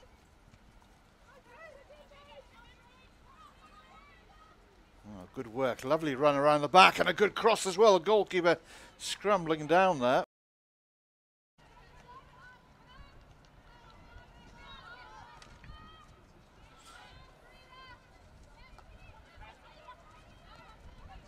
That's one for Beeston to chase down here, and she's made it look very comfortable. Good stick save in the end by the goalkeeper. Good solid challenge there put in, taking the ball very cleanly. Then rather spoilt by a misdirected pass again. It's scrappy from Beeston here, and the umpire is pointing for the penalty stroke for that. Chloe Brown just disappearing out of her shot and now reappearing. Looks to be the chosen one. So it's Chloe Brown who opens the scoring with the calmest of penalty strokes there, beating with that array of 3D skills that she has.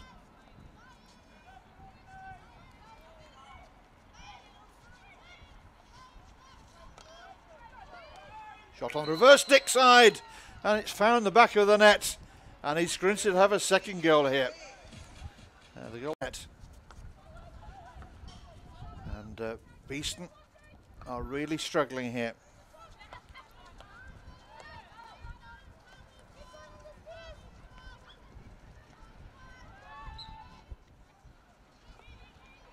So 2 goals in.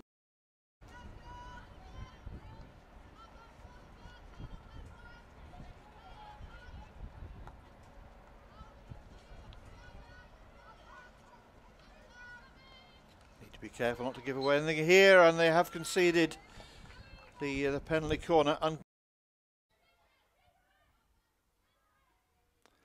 Nice little layoff out to that left-hand side.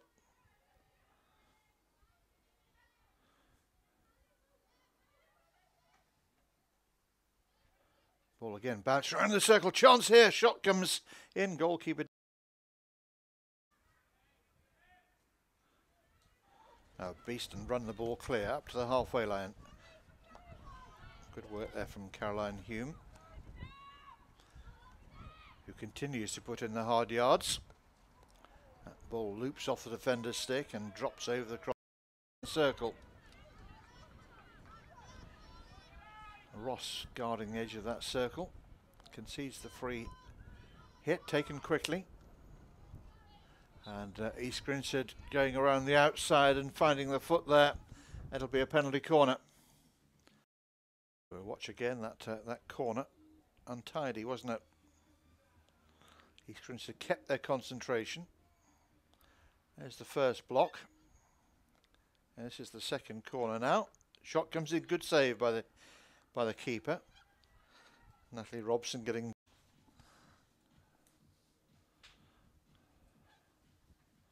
So again, plenty of white shirts around the top of the circle for East Grinstead here. Better routine this time. Shot slid in, and it's gone right the way through. And East Grinstead.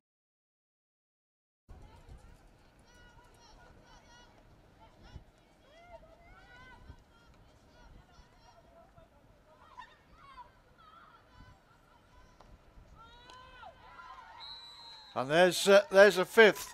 Beautifully taken this time.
Hello and welcome once again to the Nottingham Hockey Centre, where on this blustery Saturday afternoon we're enjoying a double header of games between Beeston and East Grinstead. We've already had the Ladies League game, which finished very convincingly in favour of the visitors, East Grinstead, winning that one by 5 goals to 0 with 5 different scorers. And now it's the turn, of course, of the men. Both sides lie inside the top 4, with the Bees 5 points ahead of today's visitors, but 7 off the top spot. And last week's long trip to Exeter yielded just a point in a 3-all draw, and Stephen Wood's boys will see that as 2 points dropped, I fear, making a result today a very important game indeed in the race for the top 4 and of course the playoffs. East Grinstead are in the top 4, but only by the skin of their teeth, with Holcombe, Brooklands and Reading all in hot pursuit of them and that coveted playoff spot. So 2 teams who both need something out of today's game, which should make for an entertaining and a high-level game of hockey. But then again, when are games between these 2 sides ever anything less than entertaining?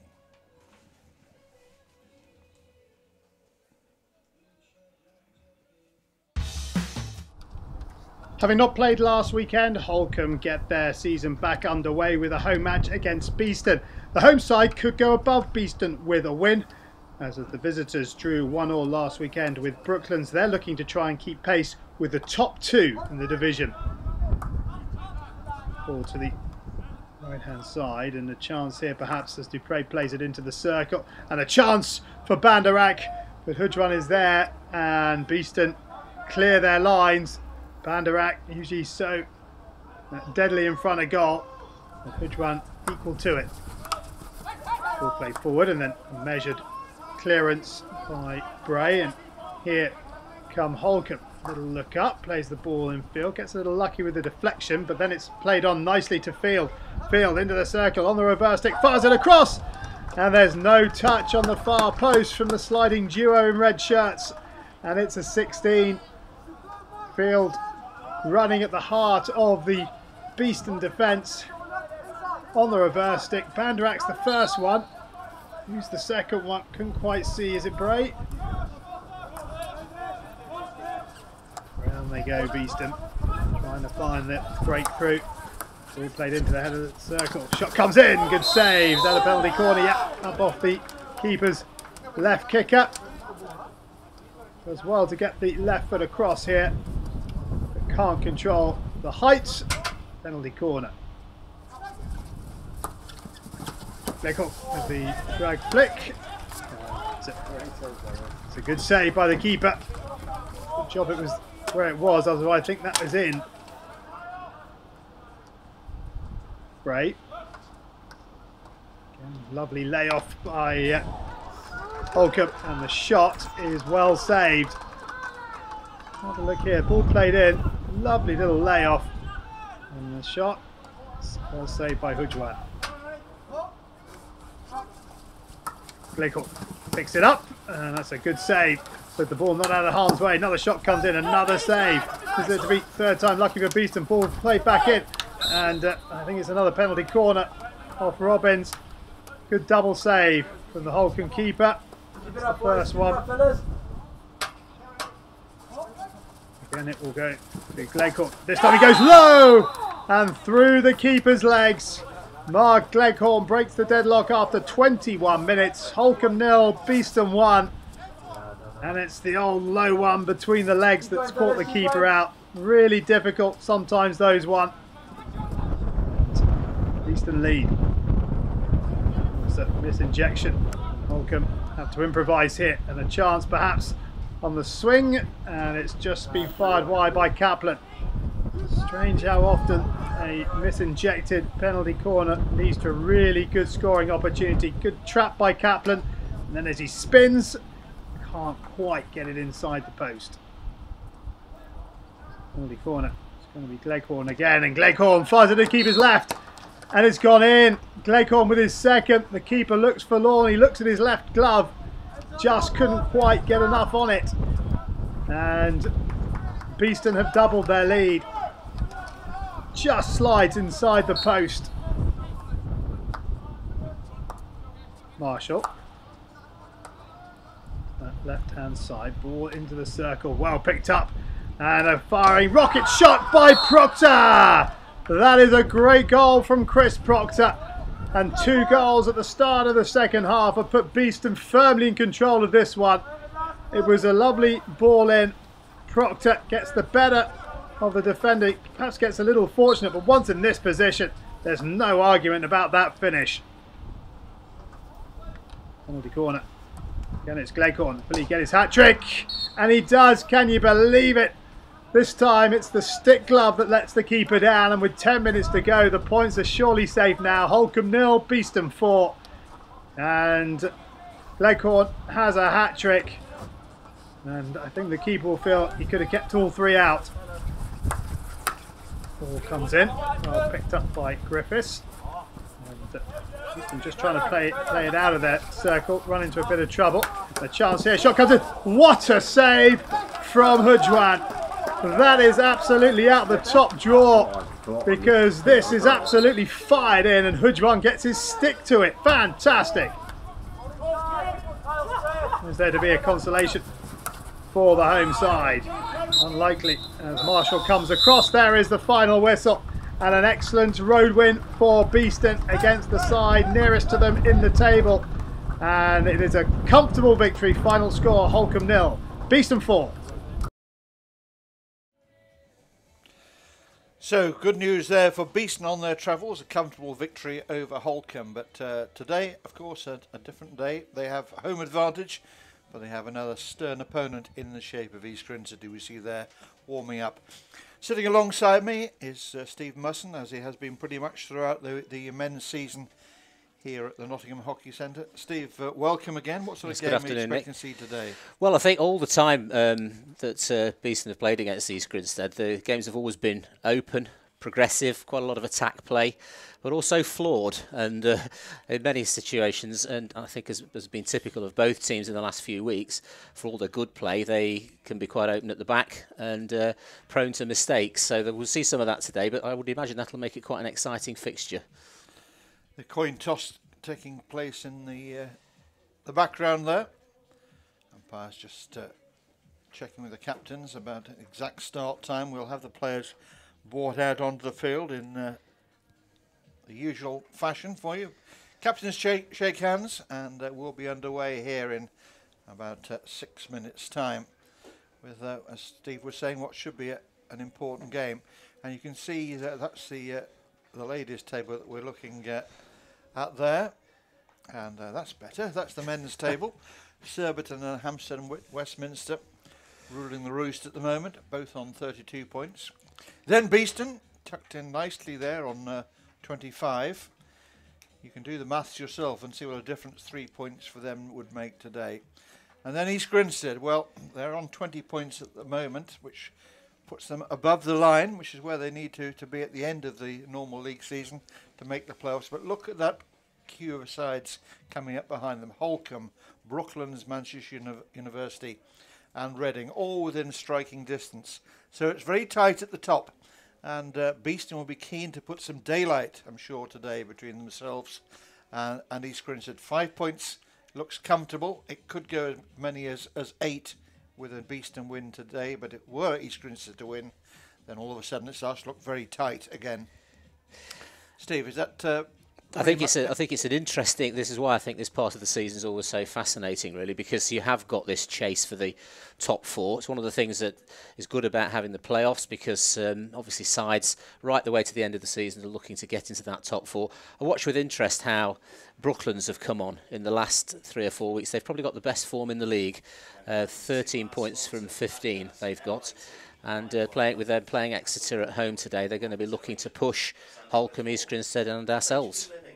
Yes, you see University of Exeter, who were Beeston's last opponent, tucked in there at the wrong end of the table, but the point they picked up last week will give them some hope they might get out of jail and Wimbledon start to get sucked into that dogfight down there as well. So it's all about the points today. I have to say, in looking at the table as it stands, Beeston might, in the final analysis, be happy to settle for a point, but getting something from today's game must be an absolute priority for them. I think that's right. One of the other fixtures today, Nick, of course, Hampstead and Holcombe. So again, as far as the top four, the future of the top four sides is concerned, that's an interesting one for Holcombe, who'll be wanting to keep as much progress as possible in their push for the top four. Well, we saw in that highlights segment how Holcombe were put to the sword by Beeston, but they have the firepower to upset any side within the division as well. So yes, we'll hopefully be able to keep an eye on the scores coming in from that game as the day progresses as well. Now, you've got some team news about the Beeston. Yes, I mean, interestingly, this week we've got Adam Dixon back for the first time in a while, which is great to see him looking tanned and fit and well. So he's playing today, and Ollie Willars is back in the side. But unfortunately, we've lost Mark Gleghorn, who's got a hip injury. He's had some treatment on his hip this week, so he's not playing. And we've Elliot Hybel back, who's been out after a series of injuries. So we've got him back today, and hopefully he'll last them more than one game. So that's useful because he was becoming quite prolific on the short corners. So that'll be good with Mark Gleghorn missing to have Elliot back in the team. Yes, and particularly good to see Great Britain's newly named captain, Adam Dixon, back on his home pitch here. And a chance for us to congratulate him on that very well-deserved promotion to the full captaincy of Great Britain. A great leader and a great role model for youngsters as well. Adam Dixon, no doubt, we'll see plenty of him during the course of today's game. So Beeston boys there lining up ready to come out with the two match umpires. They'll be coming out in a moment. Paul Walker and Matt Harrison, the two umpires. And just on the injury front, Nick, I think Keith Grinstead have got their problems as well. I understand Liam Ansell's an ankle injury, so he's not playing today. Reece Smith's not playing. And Wesley Jackson's missing as well, and I suspect that might be to do with his coaching duties. So there's a bit of a change for East Grinstead as well. Yes, captained as ever there by Simon Faulkner. Please welcome visitors, East Grinstead. Those of you who follow the indoor game will have seen East Grinstead winning the indoor title this year, but back out into the cold again now, and it is a chilly day here at the Nottingham Hockey Centre. Strong wind, and the sun that we had for part of the ladies' game seems to have pretty much disappeared now, and a lot of cloud cover. So the two match umpires there, Paul Walker and Matt Harrison. Paul, the taller of the two there, just having a quick chat with Simon Faulkner. Representing Beeston, number 1, sponsored by Wakefield Trade Windows, Simon Hirschwan. 4, sponsored by Riley Wealth Management. So the Beeston boys will walk along the East Grinstead line, and we'll be underway here in, well, around about a minute's time. 7, sponsored by the Beehive Hockey Shop, Garrett Griffiths. 8, Joe Sharp. 10, Nick. How easy do you think it'll be for Beeston to reintroduce Adam Dixon into the mix? We've sort of discussed this before. It's actually not quite as easy as you think sometimes. I mean, not wanting to take anything away from Adam, obviously, but the team has practiced and played without him. The one thing about Adam is that he is such a versatile player, and he won't mind what role he's played in. He'll try his best to fit into that, and it won't take the players long to get used to him, I don't think, at all. It can be tougher with other players, but his approach to it makes a difference, I think. Well, I guess we'll soon know the answer to my question, but it is an issue for sides bringing in their international players and having to drop them out again. I'll miss Gleghorn's penalty corners today, of course, and let's hope that hip injury is nothing too serious. Yes. 10, Dominic Bowden. Such an important player at the set pieces with England, Great Britain, and of course Beeston.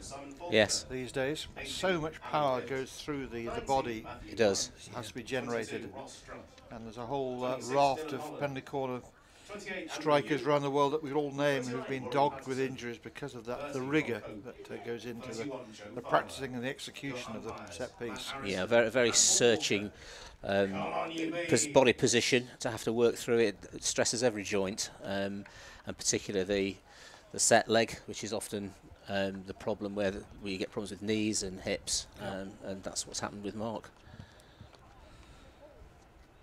So Beeston playing in their black and yellow today. East Grinstead with the white tops and the navy shorts. They've already seen their ladies team come away with the win, and they'll be hoping that there can be some gender equality in that. A win for them would give them a real boost within the table.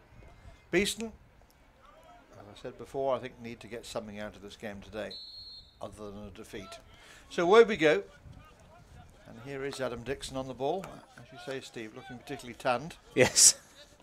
Unusual this time of the year to have that kind of a tan. Not in this part of the world, I wouldn't have thought. Actually, the weather we've been having, you could almost have got a suntan last week. Most Not unusual. today, I have to say.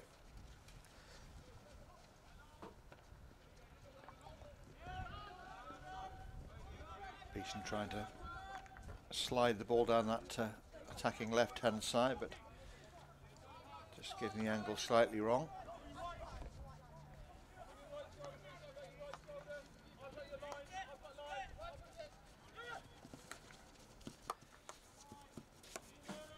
Worked out to the left-hand side.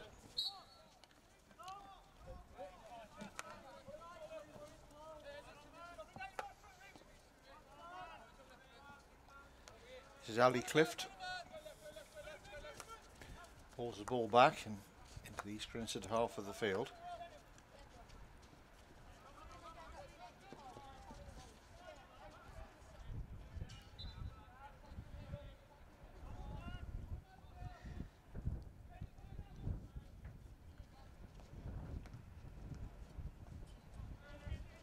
Good overlap here for East Grinstead. Ball powered into the circle.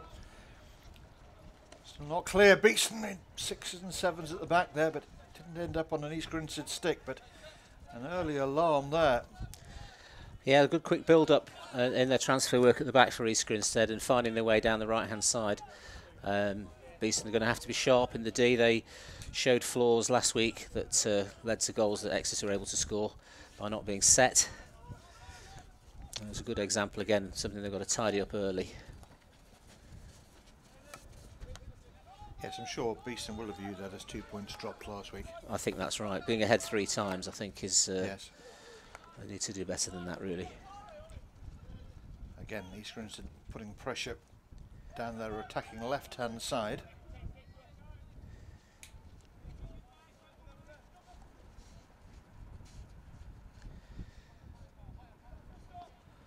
Umpire on the far side there doing some auditioning for the ball patrol.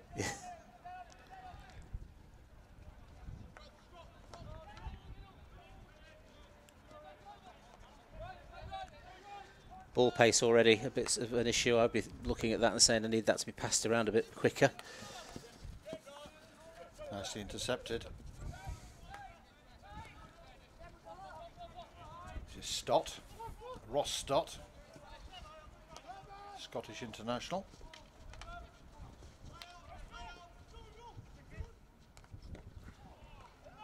A snapshot came in. That I think that was the goalkeeper's save. I think it was. Terrific save if it was.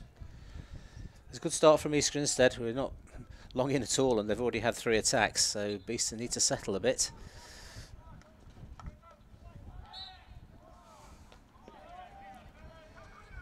Whistle's gone in favour of the defence. Dixon takes it quickly.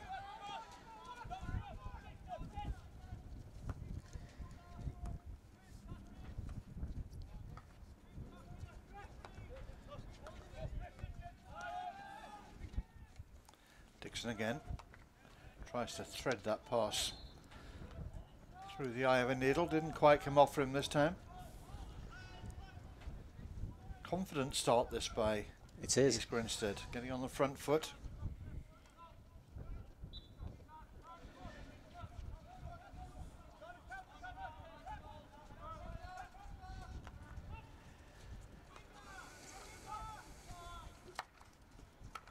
Good early ball forward again, nicely laid off.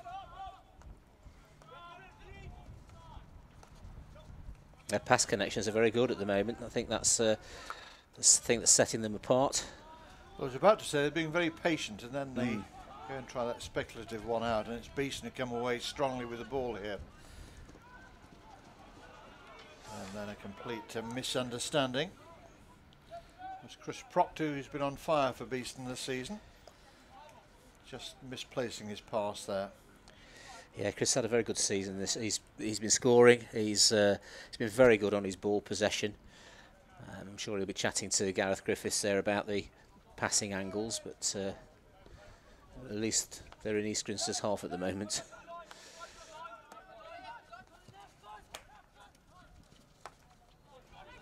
Firm ball forward, played by the East Grinstead skipper. Again, finding space in that Beeston circle, the ball just bouncing away.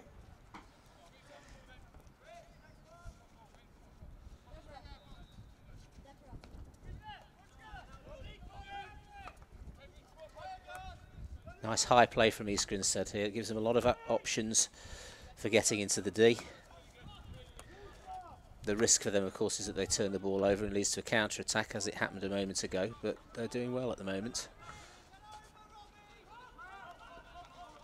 Missed trap on the ball. Allows Beeston back into possession. I look a little surprised, perhaps, the intensity that East Grinstead have brought to these early exchanges. And here they come again, powering forward into the circle. Shot on the reverse stick side is well blocked before it had a chance really to go anywhere. Another long corner for the visitors. They mustn't hurry these restarts, Beeston, because that was a direct pass to an East Grinstead player at a time when we're trying to settle on the ball a bit.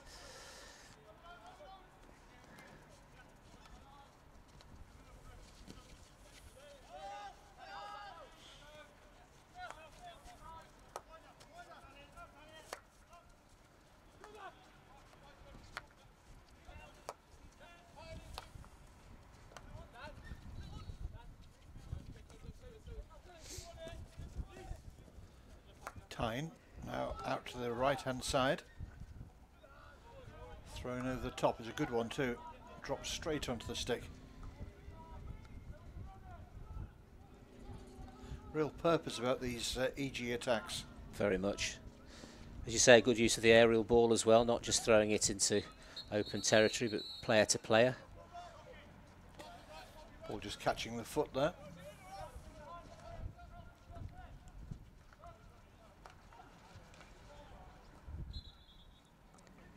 Bit of a scramble in front of Hudgwan's goal there.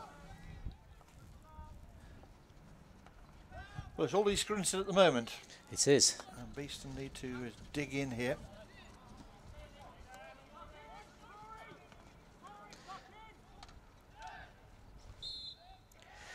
It's led to the first short corner as well. The pressure has told.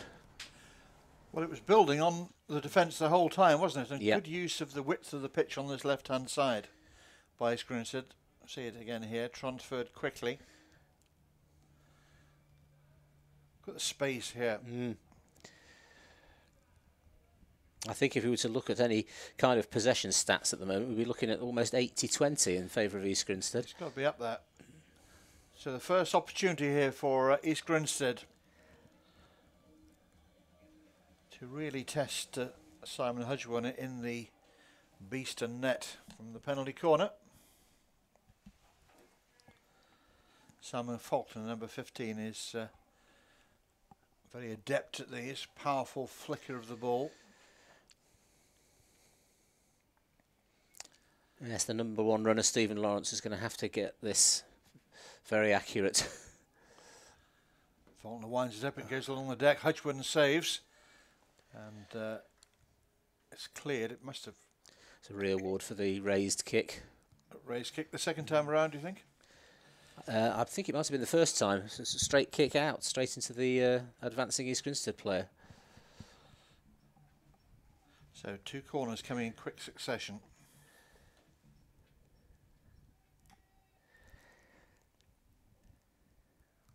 Yeah, Simon Faulkner's flicking is very powerful. Often low, but powerful. And Hudgwan got a glove on it, but can't keep it out.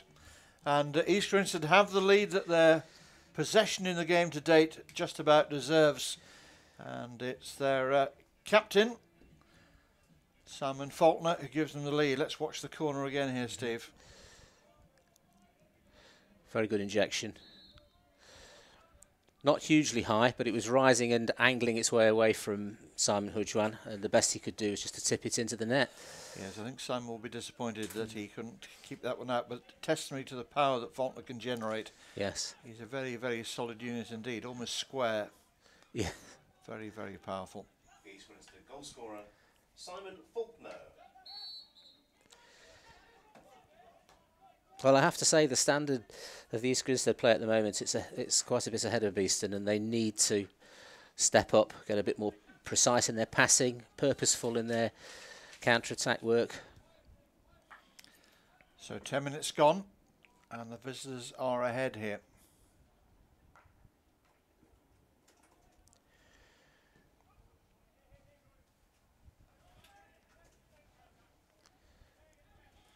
Bees need to respond. The intensity of the East Grinstead game might have caught them surprise in the early exchanges, but now they've got to settle. They've succumbed to that early goal. Still plenty of time to put matters right. And a good response here because they've won their first penalty corner of the game. Paul Walker there into the circle and pointing for the penalty corner. Useful thing to do in a situation like this, a lot of pressure against Beeston, but having got the ball to a forward player, to win the corner, just to settle things down a bit, give them a chance to have a go at the goal. A useful place to get the corner, I think. Yes, East Grinstead will be disappointed they didn't cut that ball out. It was a long raking pass, and we saw the player there on the replay throwing himself at it, but he couldn't prevent the ball or reaching a Beeston man in the circle. And having just gone behind to a set piece, the perfect opportunity now for the Bees to get back to parity again. Elliot Hibble, number 12, has been on sparkling form when injuries are permitted this season. And he won the corner there, so he'll probably be looking to flick this as well. Two Castles, Adam Dixon to Hibble's right.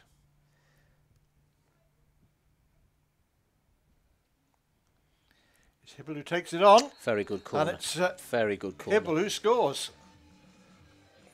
Well, what a response that is from the home boys here. Just what the doctor ordered. He's carried on where he left off before his injury. This is not an easy skill. Elliot Hybel. Excellent, excellent flick. Beating a very good goalkeeper, Paddy Smith, there down his left knee side, really. So the East Grinstead lead didn't last long.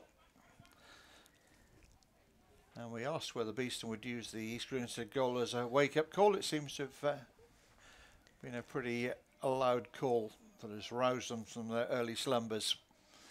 So one apiece, back in the melting pot again. Early signs of the sorts of games you get when Beeston play East Grinstead. Often quite a number of goals and created from mistakes quite a lot of the time as well, I think. Yes, I think you've described it as a flawed contest very That's often. right, yes. Yes, less than the perfect performance. Always a game that is a joy to watch and follow for the neutrals. Still a good pace about the game.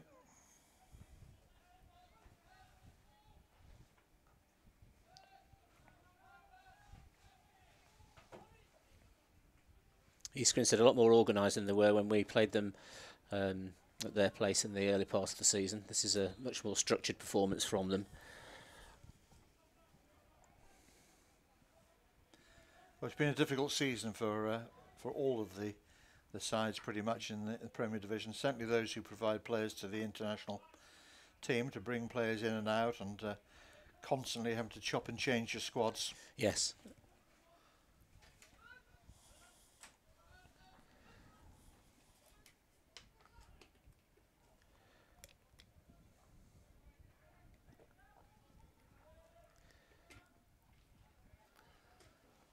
The possession for each team never lasts long. It's normally 4 or 5 passes maximum, and then the opposition can have a go. So much more end to end than some of the other games that we see.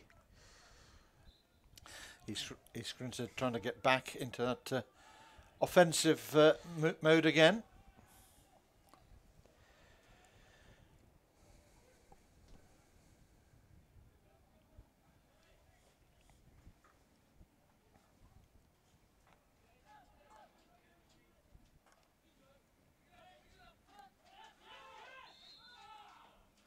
Easily picked off there, but it's produced a free hit here for Beeston. Rather telegraphed pass, but umpire just having a word here. Not sure whether Richard Lawrence said something then. I don't know quite what had happened, but big gap between Beeston's midfield and the forwards at the minute. Something they need to close up a bit, really. The unit needs to stay a little bit tighter as they move forward.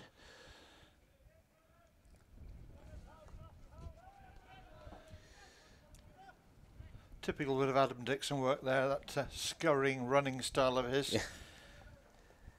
Always been a busy, involved player.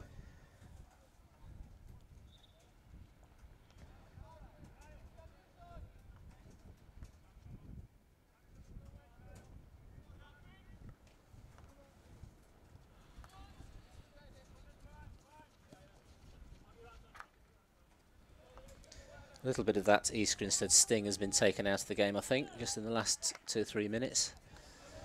Yes, I think the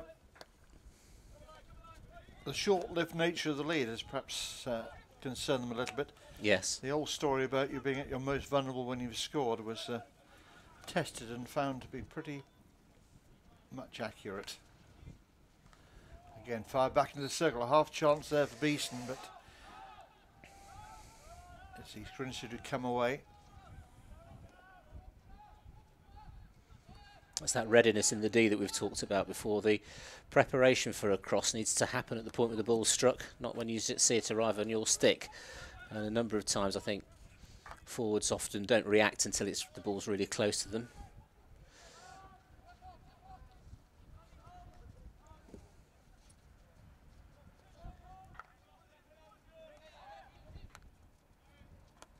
Deep transfer there, all the way back into the D almost.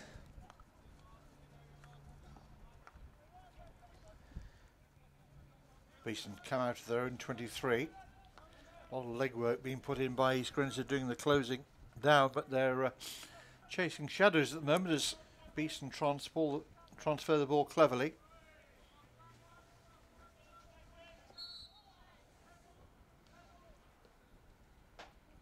It's difficult in those corners. You're really looking to get that ball out as quick as possible, and if you can't find a way into the D, it needs to be released to this sort of place. So pretty much halfway through the first half of play here. Beeston 1, East Grinstead 1. Both goals cancel each other out as the penalty corner strikers for Faulkner and Hibble exchange goals.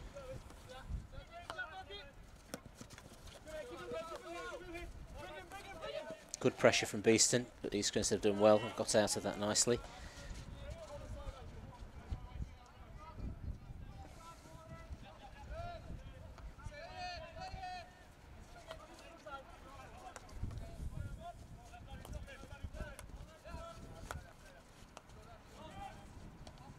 Mistrap, so possession back to Beeston on the sideline here on our camera side of the field.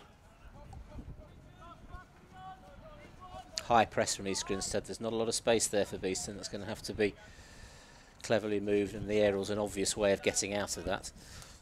It's a very high one, it needed to be. It's good Dan pressure. Faulkner at the back, brother of the captain. Same muscular features. It's the Faulkner hockey dynasty, Nick. Yes, sons, of course, of David Faulkner, one of the Olympic gold medalists from Seoul back in '88.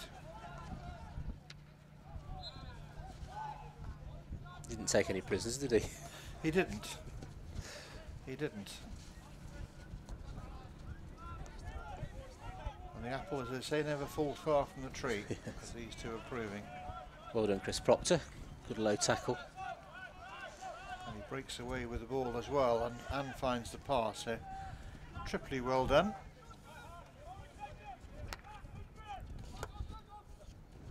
This is Marshall. Interesting seeing Adam drop out of his midfield roles. He obviously wants to see a little bit more movement and quality out of the back four. On the ball again. Well, the idea was good. Wasn't too far away there. Richard Lawrence had made the run out onto this right hand side. I think it was Kyle Marshall who tried to find him.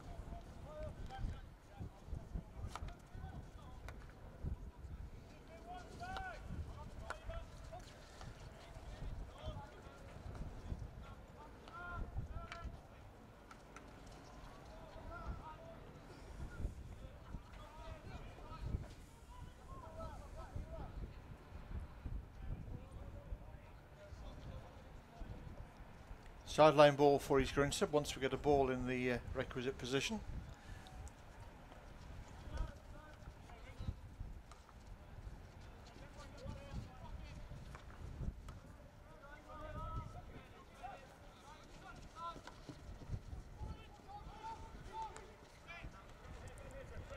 Beeston had to work hard to concentrate on keeping that one out.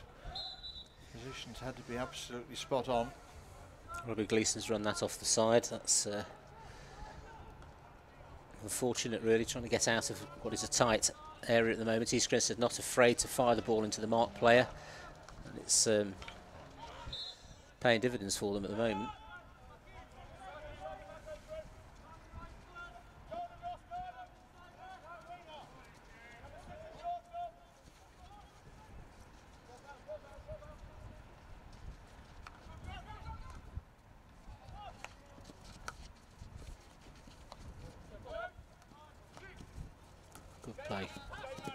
Marshall comes forward and then loses out.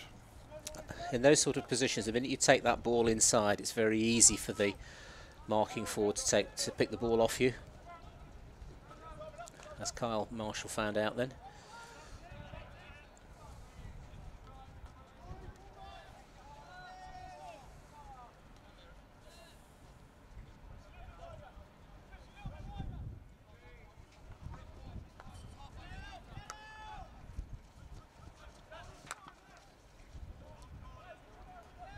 Drilled in, the umpire's just conferring as to what the last touch came off there. It's a long corner, is the outcome.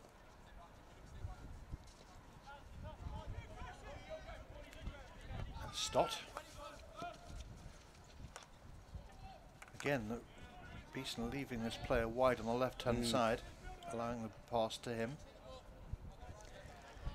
I think East Grinstead's passing pace is creating this space because it's not allowing the defensive player to close them down quickly enough. Whereas Beeston's passing has been slower than that.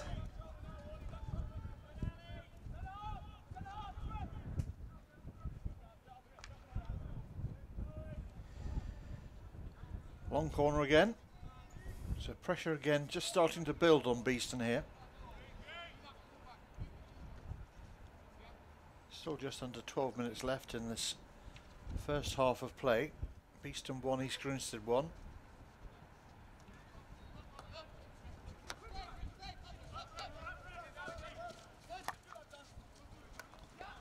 There's the space again. Yes, they've worked that very nicely. They have worked it well. Ball played all the way down to the baseline, and then the ball back into the circle found the unguarded foot. And so East Grinstead, who scored, remember, from their last penalty corner, have a chance to go back ahead. We're having a bit of a debate here. I think they feel that the ball might have been lifted into the player too high. I'd be surprised if this was turned round. So Matt Harrison coming across to talk to his colleague. I thought the umpires were mic'd together, but perhaps they've got a technical issue. Corner stands. Paul Walker was either not able to offer any advice or concurred with his colleague. I think we can take it that Beeston did not concur with umpire Harrison there.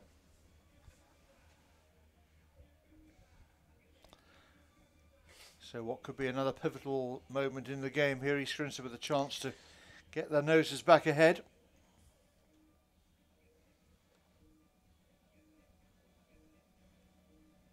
Hopefully it won't become just a battle of the short corners, but it could be that. I was thinking exactly the same, Steve. Yeah, it would be nice to see some of the open play skills that are out there on the field brought to bear in this one. But at the moment, it's the corner men who are dictating things.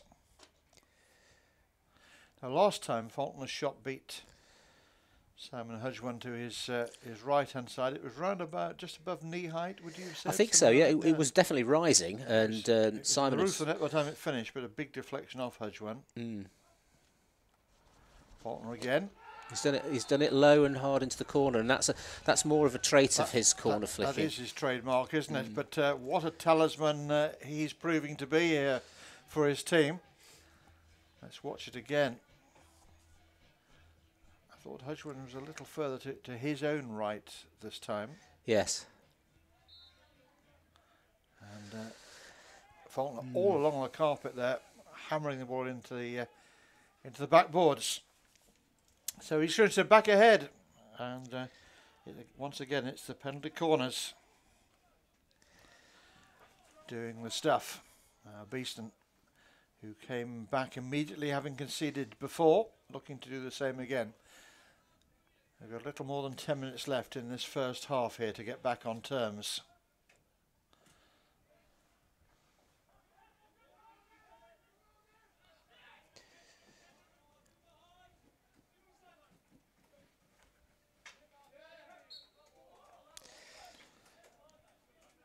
Just forcing Robbie Gleeson to hit the stick a bit too hard there, just giving them the free hit. Now that allows them to get out of trouble quite easily.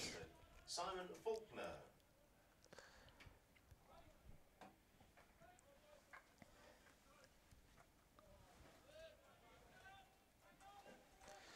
So just going back to that ball transfer speed, I think we'd mentioned it a second or two before that corner was awarded, and it was the pace of the passing that I think...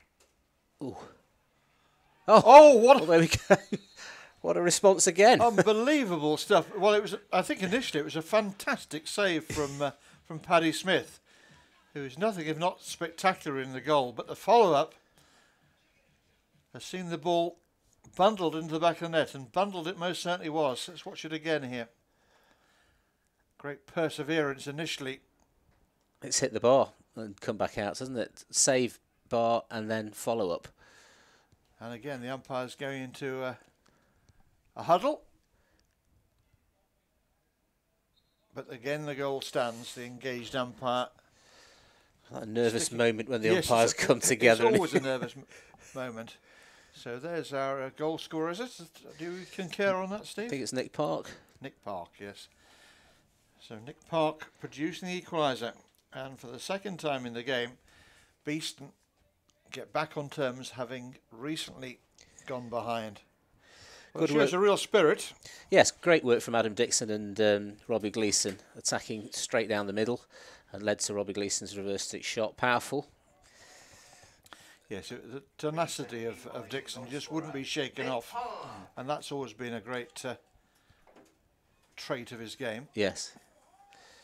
And we said we wanted an open play goal anyway, so... yes, we've got one. Not the prettiest. No. But they all count. So Beeston 2, East Grinstead 2, with, well, just under 9 minutes left. Follows a trend between Beeston and East Grinstead. This, as we said at the start, lots of goals, lots of open play, lots of errors. Lots of steam coming out of coaches' ears as well, I would imagine.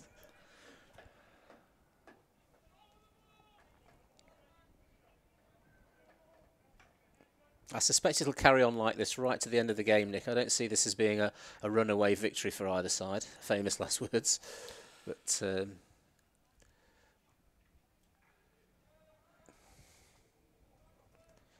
Well, rather ambitious ball into the circle there, which East Grinstead were able to cope with.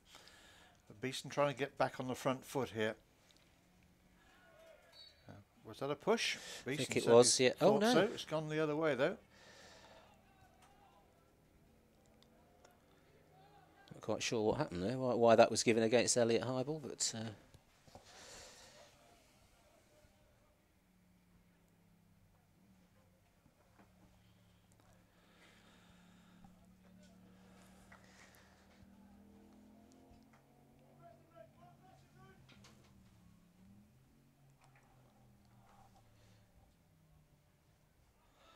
Clever little lift over the stick.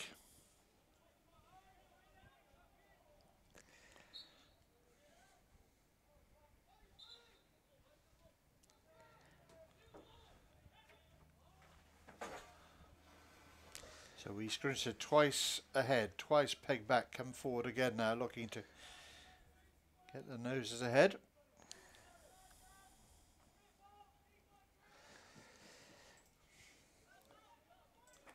Tyne takes it quickly. Lots of space in that midfield. Stopped occupying it.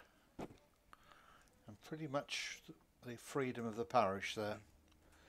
Yes, I think a coaching point for the East Grinstead coach would be that the minute that they up their tempo and put the pressure on Beeston, it leads to errors. And that's definitely a way in which they can win short corners and get space in the D. And Beeston equally have got to stop these attacks at an earlier point in the play and retain possession a bit longer after they've done that.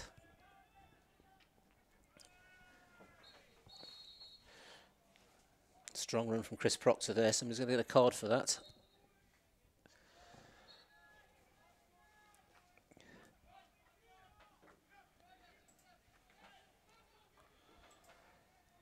Good work by Beeston. Is there something here from ball pulled across? What a good position that is. There needs to be more out of that. I think there's James Sutcliffe. He had an opportunity then to connect or win a corner, I think. Yes, arguably Beeston's best attack. Yes, in terms of its build-up.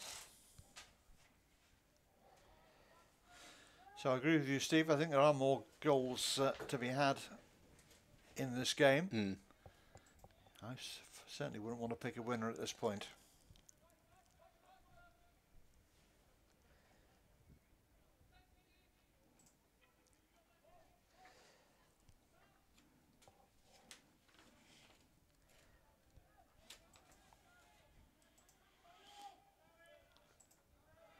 It's a huge aerial, but it ends up on a Beeston stick. Take care when that aerial comes in. But we conceded a goal against Exeter last week by not taking care of an aerial.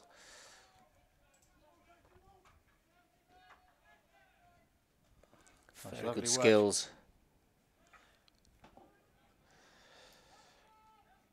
I think Robbie could have probably travelled a bit further with that then. He had some open space ahead of him. Very well defended, I thought. Touching the circle was precise. The training drill going on in the corner there, playing in 5 square metres.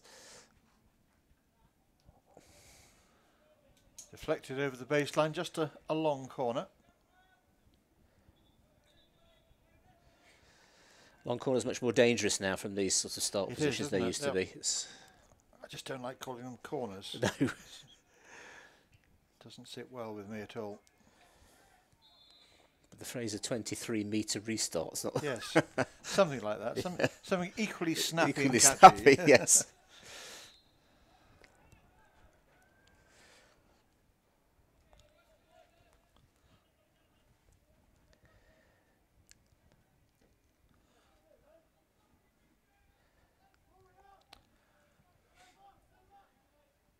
Bowden leaves the free hit in the end. East Grinstead finding space on the right-hand side now. Lovely ball. Yeah, this has been the best part of East Grinstead's play today. I think this high pitch transfer, giving them routes in at any point into the D. Need a player on that man a bit earlier.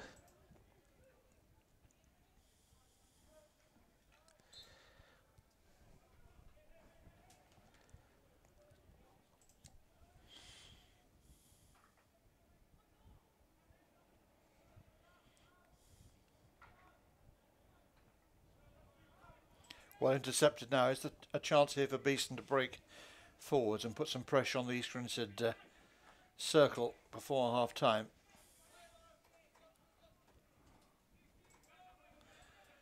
Dixon holding off a would-be challenge, Better keeping ball possession. pace.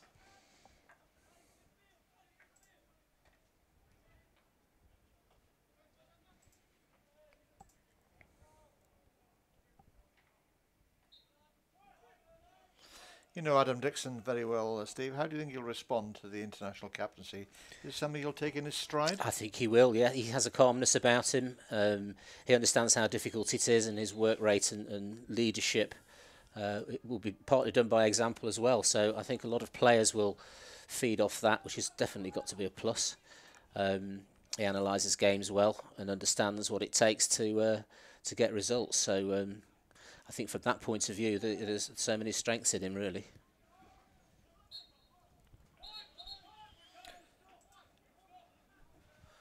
Well, I'm sure I'm not alone in wishing him well. I just hope he doesn't suck any of the effervescence and the energy that he brings to every game, every performance from him. I don't think it will. I agree with you, Steve. I think it's something he will take as an honour, but, yes, but also in his stride. I think that's right.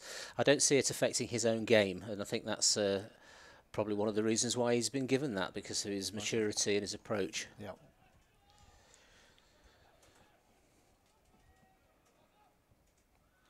So the closing stages of what has been a highly entertaining first half. Flawed, to use your expression, yes, Steve, but very much in the mould of fixtures between these two fine club sides. Certainly can't fault the commitment of either camp. So the whistle has blown for half-time here, with East Grinstead twice ahead, pegged back almost immediately on both occasions by Beeston, who are showing great tenacity and not to be shaken off. So we'll be back in a few minutes' time with all of the second half action, but we'll leave you with a half-time scoreline of Beeston 2, East Grinstead 2. Stott, Ross Stott, Scottish international.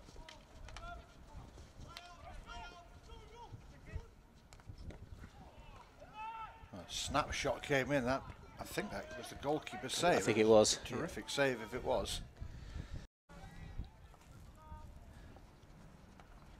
Well, it's all East Grinstead at the moment. It is. And Beeston need to dig in here.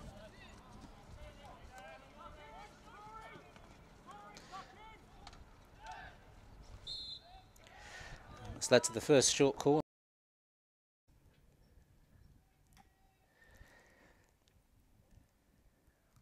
Yeah, Simon Faulkner's flicking is very powerful, often low but powerful.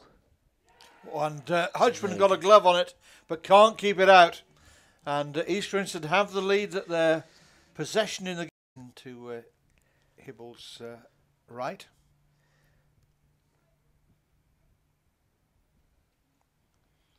It's Hibble who takes it on. Very good corner. And it's very good corner. Hibble who scores. Well, what a response that is from the homeboys here.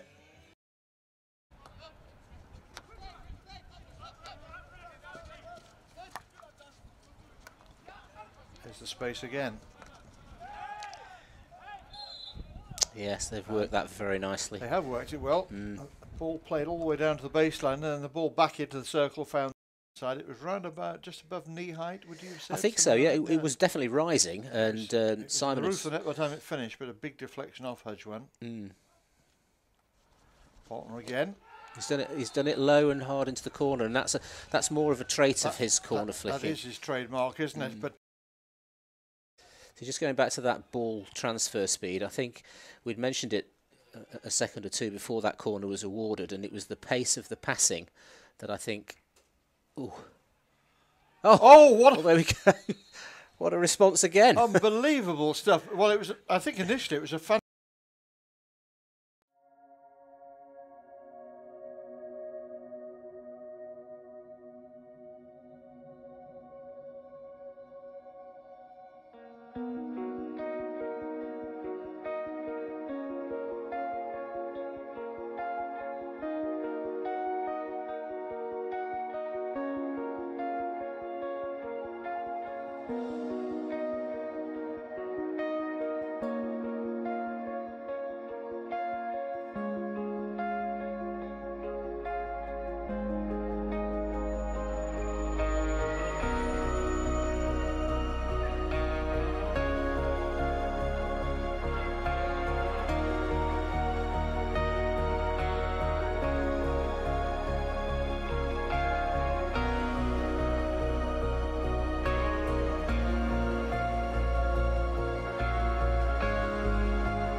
When you succeed. We succeed. So, we listen. We tailor. And we invest in you. We are innovators. We deliver results. And world-class service. We are always developing you. Learning and growing. And getting better at what we do. Supporting your business. We make technology effortless. And more than just a means to an end. We're the team who serve. And advise you. All to help you achieve. And surpass your goals. We're super. We're honest. And go the extra mile. We're winners. And team players. And together, We're the managed service provider. We're Air IT. We're Air IT. we're Air IT. Your number one for IT and comms.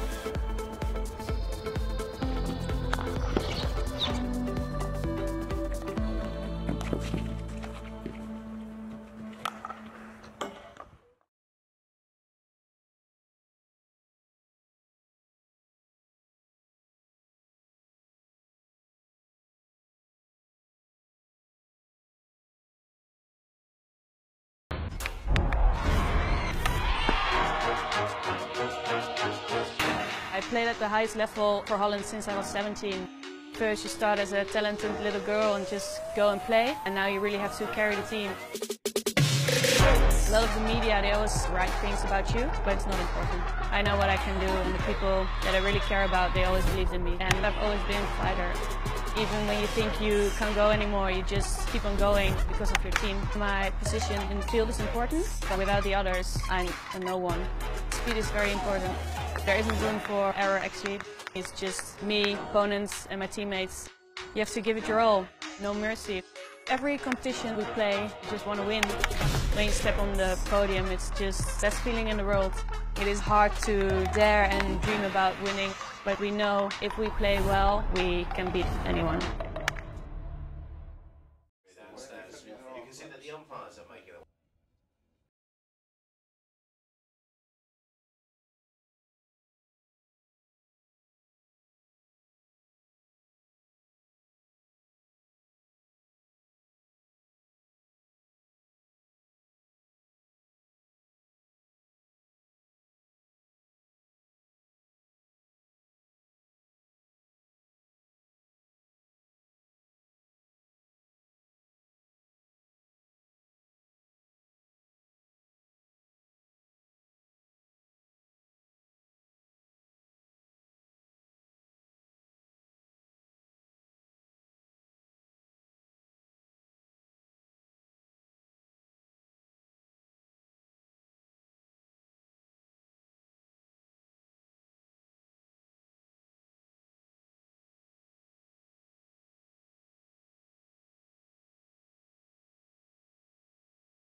And so we welcome you back to the Nottingham Hockey Centre here. We're watching the game between Beeston and East Grinstead, 2-2 at half-time. And a score update for you from the game up at Brooklands. Brooklands Manchester University 1, University of Exeter 3. So 3 big points there for the University of Exeter, who drew, of course, with Beeston last weekend as they attempt to clamber away from the relegation zone. So 3 very important points for Exeter. 3 goals last week, 3 goals again this week, but this week's 3 worth the 3 points as well. So 2 teams emerging from the dressing rooms at half-time. Murky is how I would describe the weather, murky and windy, so I'm not surprised that the teams have taken themselves away to the dressing rooms for their half-time discussions. East Grinstead will be wondering how they've allowed themselves to be pegged back twice, having twice taken the lead. And Beeston, I'm sure, will be discussing how they can get their noses in front for the first time. And then, Steve, stay there. Yeah, I think that's right. They've got to make sure that they get much tighter defensively. They can't afford to let this progressive work of East Grinstead, particularly the transfers into the higher positions result in corners, because obviously Simon Faulkner's flicking from corners is dangerous, and you sort of expect him to score 1 in 2, I think. So Beeston have got to control that part of it, and then their counter-attack playing is to continue to be precise, and you know, hopefully maybe pick up an open play goal again, because they've certainly got the ability to do that. Yes, they have indeed. And yes, I'm sure that Simon Faulkner's penalty corner success rate will be mentioned in the Beeston group at a half-time, and the best way to defend them, of course, is not to give them away in the first place. I hope that's not sounding too trite, but you certainly don't want to give away cheap penalty corners. I think particularly identifying that the intent from East Grinstead was to create those corners if possible. You've got to be much more alert to how they might do that. Please put your hands together for visitors East Grinstead and your Beeston Hockey Club. Should be a busy half, I think, this, Nick. Could be a big half in the context of the entire season and the standings in the league. So we've got the signal to get the second half underway. East Grinstead in those white tops will be attacking the university end away to our right hand side.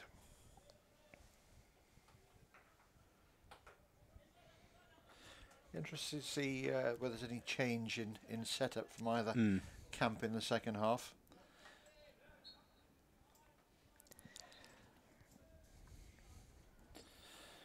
East Grinstead, I think this is as close to a must-win game as they can for Beeston. I suspect it may be a mustn't-lose game. Yes, I think, for bearing in mind that after this game there are 4 games left, both sides will be looking for at least 2 wins, if not 3, to make sure that they get into that top 4. So the outcome of this is quite important.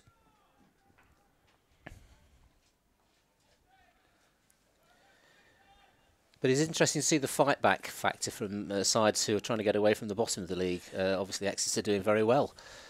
And that's 2 good results on the bounce now, isn't it? It is.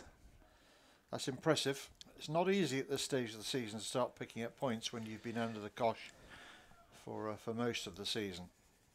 Always good for a coach to see that sort of resilience, I think. Yes.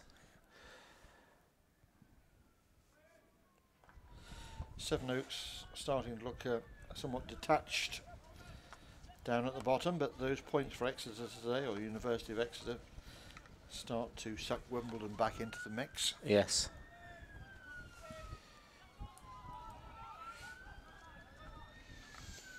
Sevenoaks playing Wimbledon today as well. Well, that's a massive game. Oh!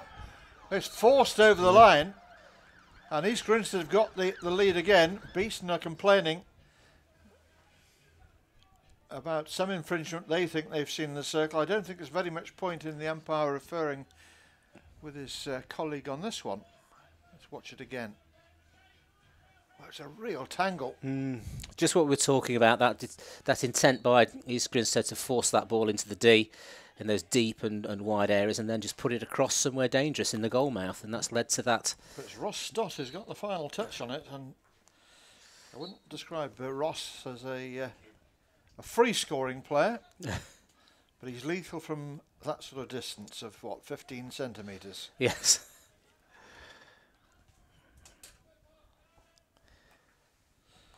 So not the start to the second half that Beeston and their supporters would have wanted.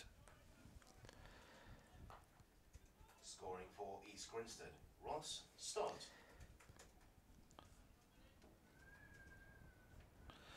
Well, that really was a scrappy goal to give away. It was.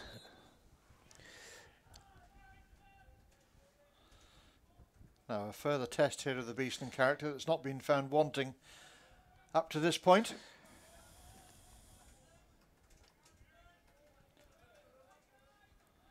Dixon sprays it across the right hand side.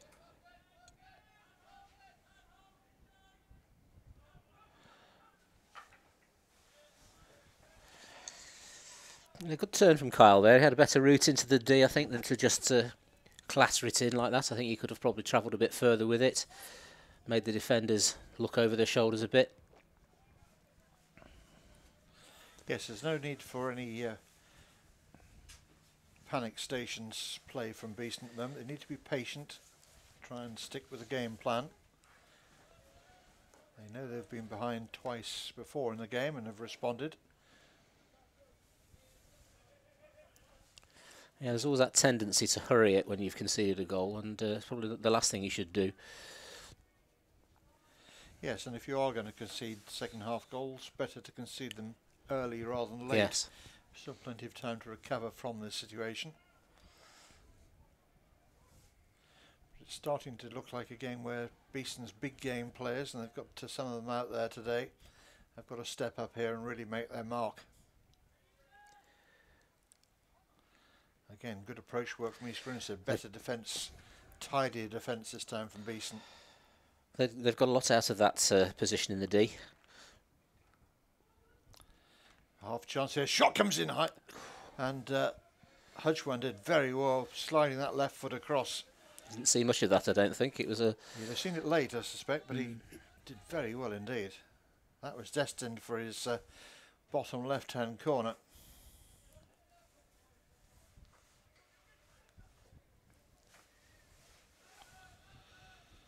Grinstead having had the lesson repeated twice in the game and conceding, having taken the lead.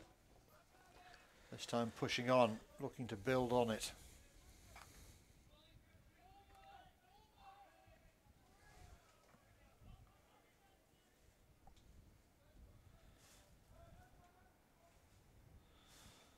Well, we had 5 goals in the ladies' game between these two sides, although they weren't in any way evenly spread. 5 more in this one, and a long time still to go, so I suspect there's still plenty of goals to come in it. Beeston have a free hit here.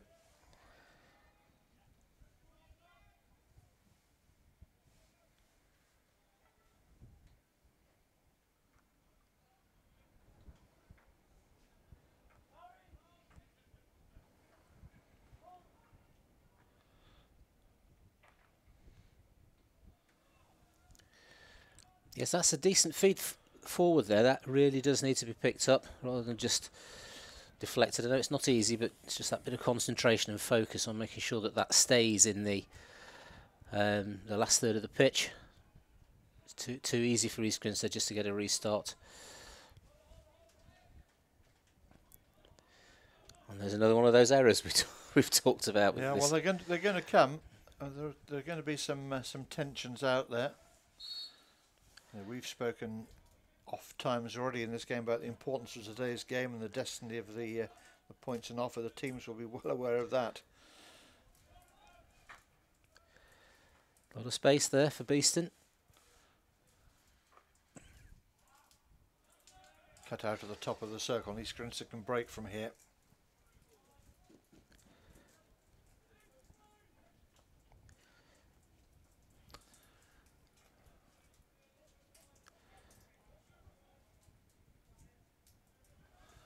Stott just tidying things up in the middle of the park. And Bowden losing out now.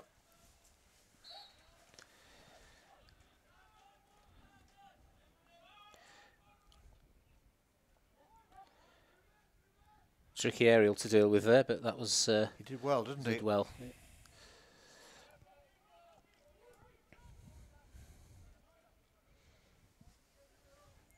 Chris Proctor allowing the aerial to be received by the defender without causing him too much pressure, which would have been blown anyway had he done that. But yes, intelligent play. Rory Patterson it was, trapped underneath it, did very well to cope with it in the end.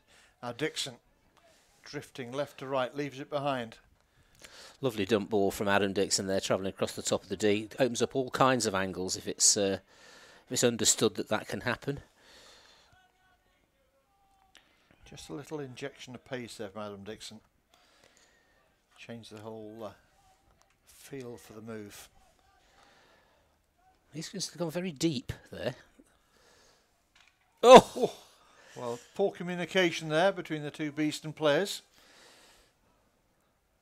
Lucky it was a stick on stick rather than stick on leg.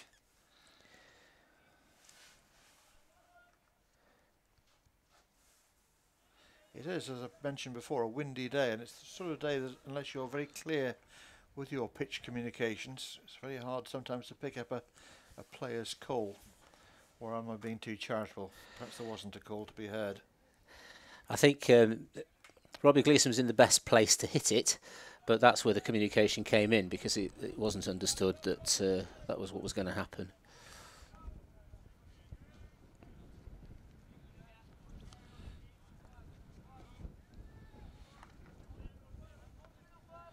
Beeston firing one out to that far side now.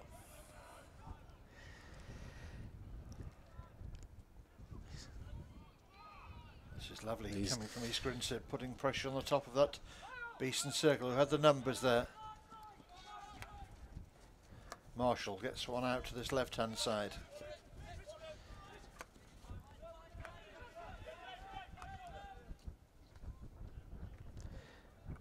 He's quite happy to keep pressing high. That's allowed Beeston to get out, and it's just whether they can connect themselves up front. Chris Proctor on the ball.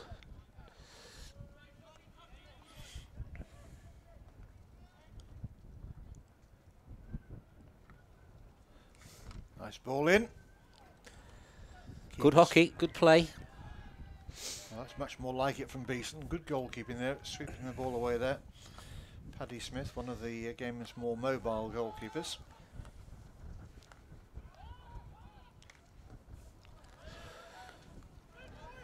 A few good efforts on goal, yes. It's somebody's told Beeston to speed up a bit.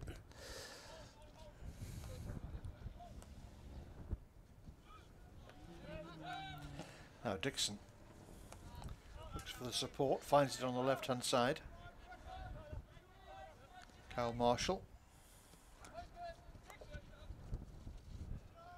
Lovely turn. Marshall again in space on the left-hand side.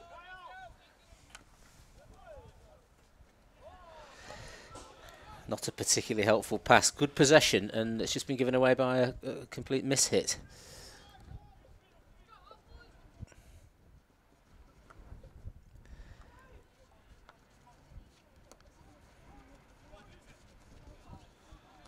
EG just slowing it down again after that period of frenetic Beeston play.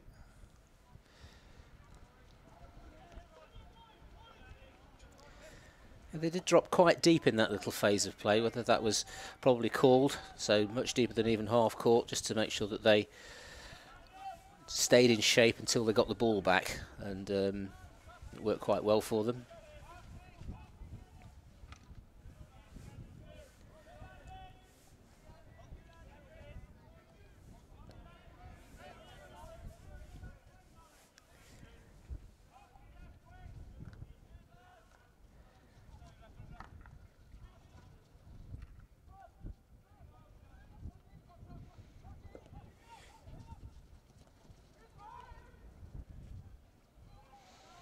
Little moments, little errors like that break down the progress.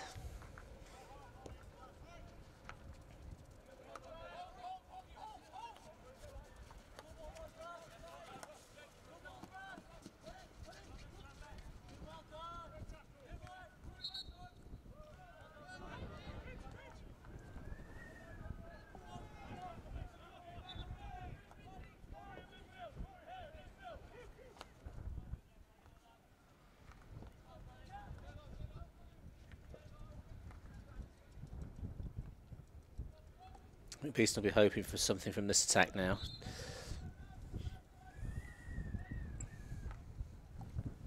Ball fired in. Oh, almost fell for the Beeston forward.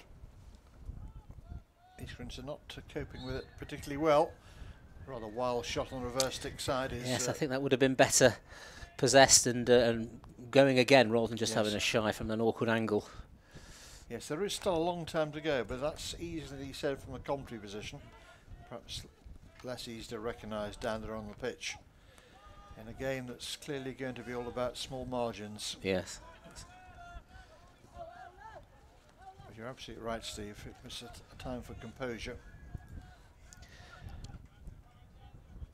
Beeston seeing plenty of the ball. and in the right sort of areas. Can they win something here? Again, there's a real Oh! tangle. Well, Close. Paddy Smith there was fortunate to get away with some pretty ordinary defending around him. Might have been punished.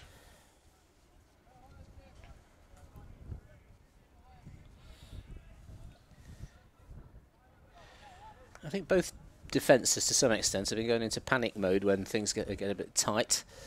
Yes, that's absolutely right, and very evident from what we're seeing down there. You know, it's not as if we don't know these players. We know their quality, and when you see them making rash decisions and unforced errors, you know that something is amiss. And it's that vital area between the ears that's amiss at the moment in some cases. But as I said earlier, this is where Beeston's senior players need to up their contribution and to try and restore calm and composure.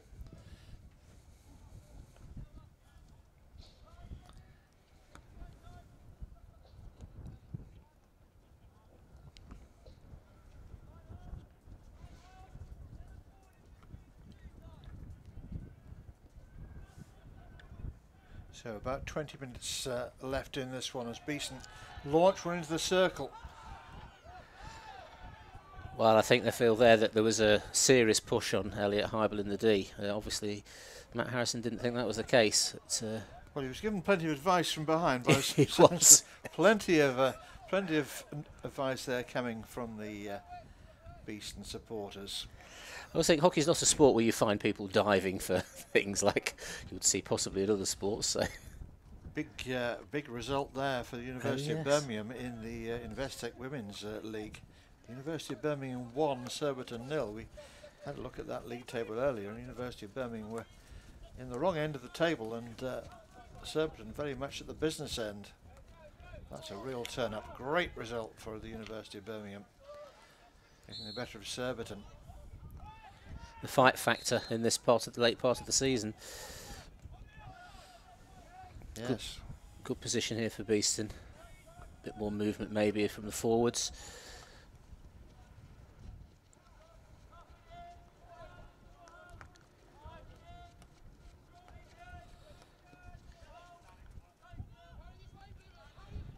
Results like that make me glad that A, I'm not a betting man, and B, hockey hasn't been a betting game. Yes.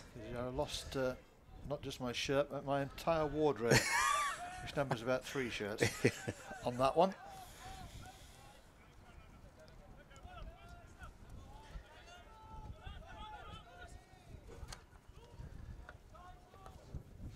Again, East Grinstead have gone very deep. There's no pressure coming forwards at the moment, so they're and a corner awarded. Interesting. East Grinstead not enjoying the decision, and the umpire will talk to one player but not a group of them. See if we can select the offence here, Steve. I must say I didn't see it on Neither the first. did I. It's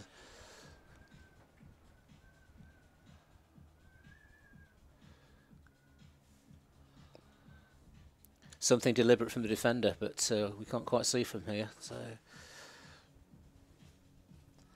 well, it could be an expensive one to concede if this one can go in for Beeston.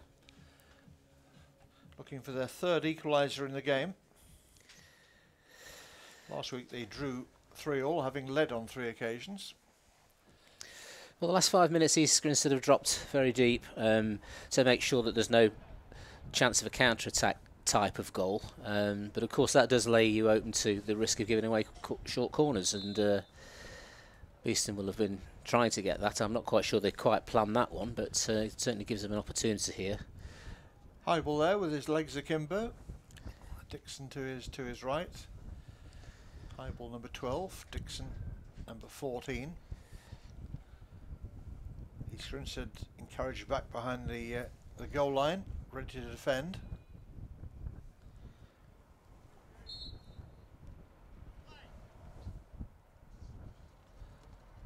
Heibel again takes it on. Well, and I think with a deflection, and it was a player down at the top of the circle, but the goal is going to stand. Yes. And Beeston have got out of jail again. Did this one take a big deflection, Steve? Or I think it did take a deflection. I'm just trying to see how the player got injured, whether it came off. Oh, I think it was the follow through with the stick that's hit the player after the ball had gone. Certainly a painful one there for the player writhing down there on the deck. Who'd run out one at corners? Well, nobody in this commentary box, that's for sure.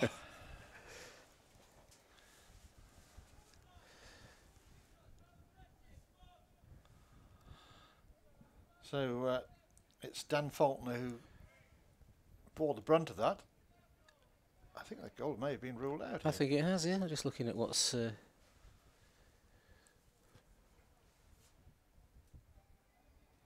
has been chalked off. Yes, it has, yeah. Well, the last thing we saw was Beeston retreating to the halfway line, so...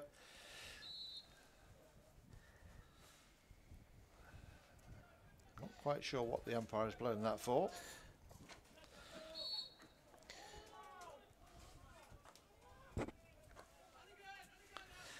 So, we're back in...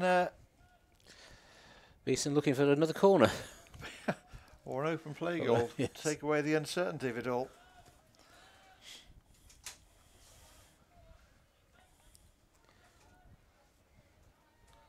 Well, it was quite clear, whatever the decision was, it was made up by the umpire. I don't mean made up, it was blown by the umpire without consultation with his colleague. Well, the only thing I can think there is that they thought that the first flick was too high and has deflected off the player's leg into the goal. But yes, depends where it hit him and how close he was. Yes, I suspect that is the issue.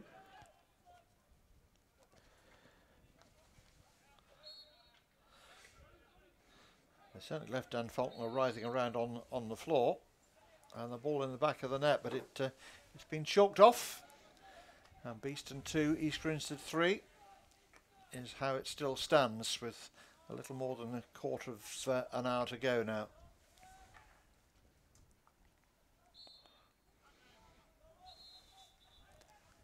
I think so many moments, goals particularly disputed nowadays. There's often these conversations between umpires. A little bit of uncertainty there from Paddy Smith, who's normally uncompromising in such situations. But you said, Steve, that EG are sitting deeper and deeper, and they are inviting Beeston onto them. Elliot Hybel did get on the end of that cross then. He's a little bit wide of the left of keeper's right post.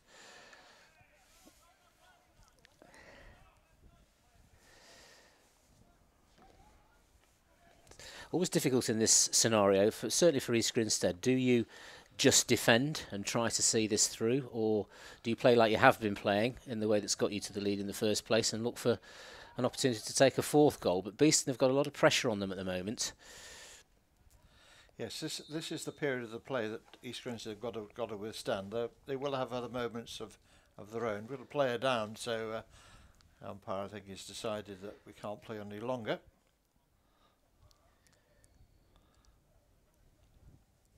Safety of the players must always be the umpire's priority.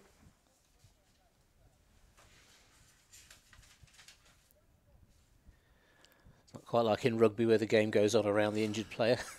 No, well that to me that's an accident waiting to happen. Yes. Particularly when they bring the blood wagons on. Yes. I'm surprised they don't bring an ice cream cart on at the same time. So we'll restart with a bully.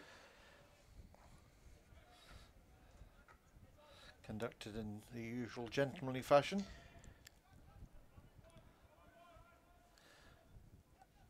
Beeston need a big rally here to bring the curtain down on this double header.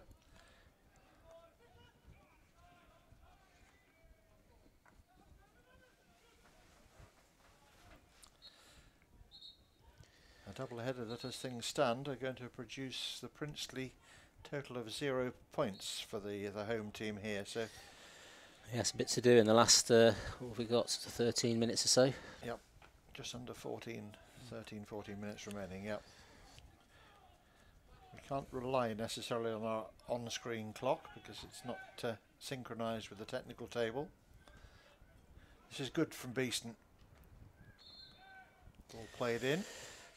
Yes, you wonder about that. Richard Lawrence has closed that defender very quickly. Did he really have a chance of getting the ball? He might well have left him to just see if he made a mistake himself, I think. Stepped off a little. Yeah. Yes, you need to play smart now. And every time East Grinstead win a free hit or a sideline ball, we can expect them to absorb just a few more precious seconds. Beeston smartly in there though, and they can launch an attack from here. Straight down the middle they go. Keeper comes and kicks clear. Picks out a teammate. A real bonus. Off the Beeston foot, but play allowed to go on. Good umpiring. This is Rob Cope. Sees the ball out and over the sideline. Salmon Faulkner. 2 goals for him already today. And I think East Grinstead have defended well, particularly in the last 10 or 15 minutes. They've soaked up quite a lot of pressure.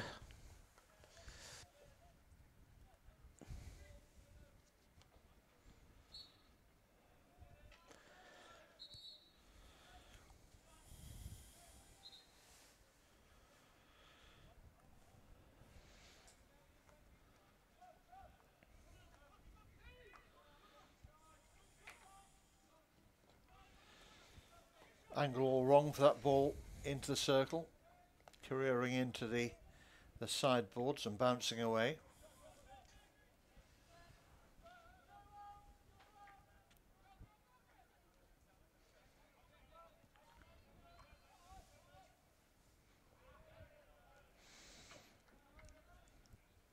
Again, as you say, Nick, precious moments drifting away here. Beeston could do with a little bit more possession at this stage. Keep that little run of pressure that they had going for a bit longer. But East Grinstead have soaked it well, and they've now got a bit of play themselves, so dangerous times for Beeston, I think.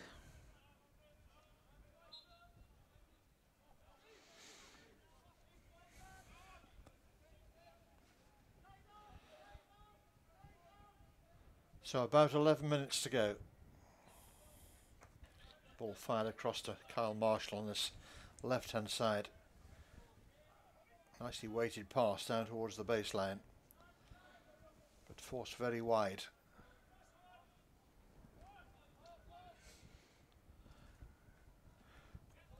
Richard Lawrence, with that very languid running style of his, just trying to ghost his way past a couple of challenges. Nicely covered by East Grinstead. He beat the first player, but the second player stepped in. Took that away from him. Defensively, East Grinstead look a very well set up side yes. indeed. Slightly less convinced about their attacking potential with this current lineup, but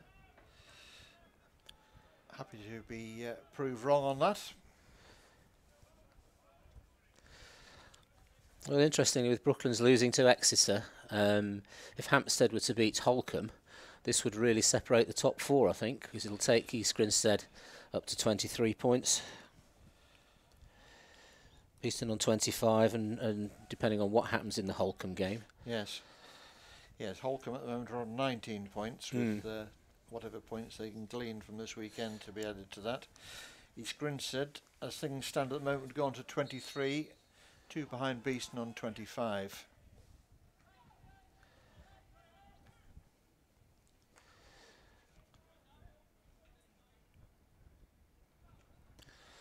Beeston are going to need a bit of a Surbiton-like comeback here, I think, if they're going to get points out of this. Well, I think if we offered Beeston a draw now, Steve, they would happily take it. Yes. And it's still very much theirs to be had, but they've just got to find a little bit of composure in their opponent's circle. It'll possibly come via a penalty corner. Yes. East Grinstead setting their stall out to be very compact as a defensive unit. And they'll be desperate to eliminate mistakes. Umpire, I thought they were going to blow for a corner there. It looked like they'd won a corner, but of course he allowed the shot. Yeah, it's always a difficult call where the advantage actually lies.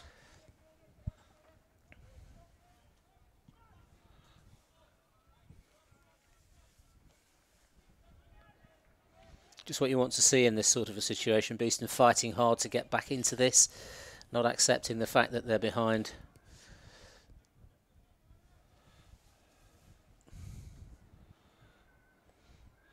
Well, it could be a siege-like situation in the closing minutes here with Beeston coming forward and East Grinstead hanging on. Now that, yes, I was going to say that was a quick snapshot from Chris Proctor. He did have space on his reverse side if he wanted to turn, but he took the shot, which is fine, and he's won the corner. So it's an opportunity here for the Bees to get back on level terms. They thought they'd done that a few minutes ago, but the goal was chalked off. A stop going in with a challenge there. It's the penalty corner. Adam Dixon in the far side of that huddle. Now, he's not been involved himself in the penalty corners so far, and frankly with Highball's form you can understand why not, but it's Richard Lawrence there this time, so I don't think Elliot Highball's on at the moment, so whether there's a cunning plan here to do something different with Adam, yes, I don't know. Yes, sorry, not sorry that Elliot wasn't on the park, but so we shall soon know. Out it comes. It's come for Dixon. Brings out Good a save. very good save there from Paddy Smith. Oh, Dixon's so close there. That was another corner.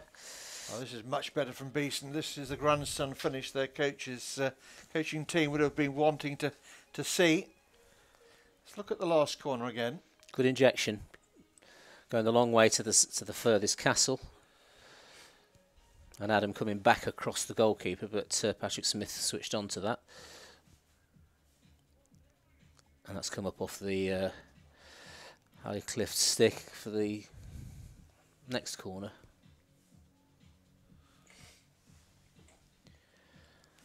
It's all on the injection, Nick, the pace of the injection. It certainly is. And it always has been. Much underestimated skill. Out it comes. Dixon takes it on again. This time he goes for the soft hands one, I think, looking for a little deflection. It's led to another penalty corner.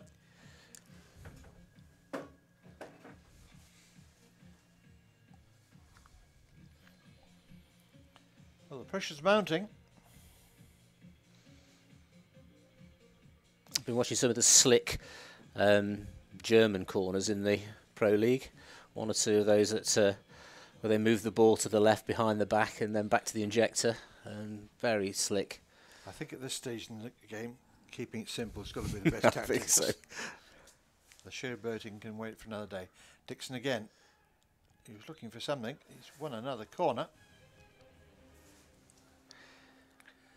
Daniel Faulkner and his big brother ganging up on the umpire. Paddy Smith there for good measure. So goalkeepers always have a view. Yes, they do. All smiles, but the umpire's rule is law, and that's how it should be.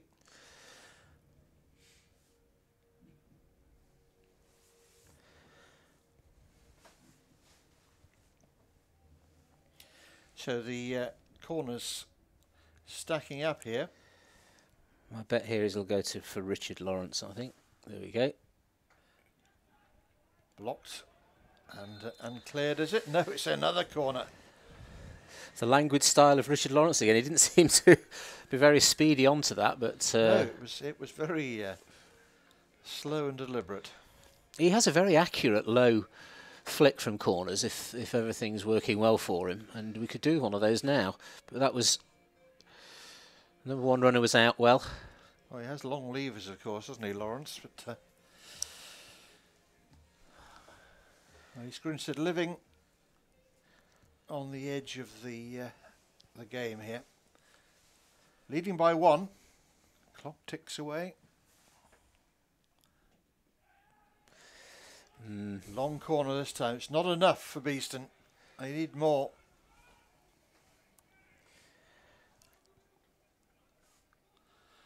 think they need to decide what their A corner is going to be, and if they haven't got the right person on the pitch, I would suggest they need to get Elliot Hybel back on. Yes.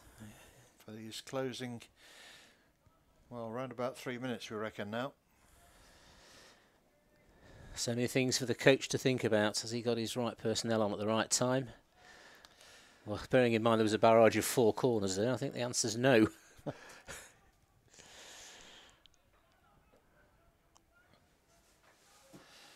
Yes, it's strange how often that happens as well. Always a risk taking off your penalty corner expert, although Beeston are blessed with a couple of options in that department. Good position. Ooh, oh my goodness, that was very close.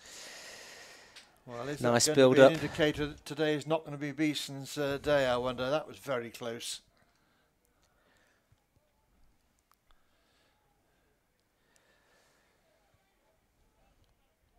East Grinstead just happy to kill a few more seconds here as they edge closer and closer to getting themselves over the line that sees them picking up 3 points.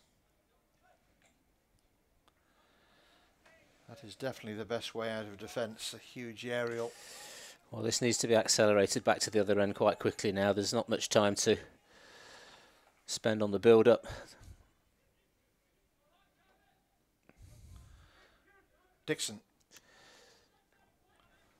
Instant pass forward. Cool. I think that might have hit a foot. That's given us a long corner. Dixon again sets it up.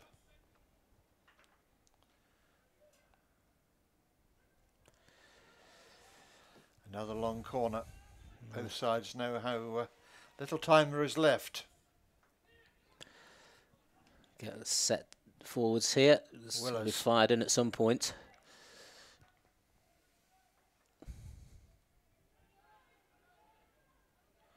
Will there be one more chance for the Bees?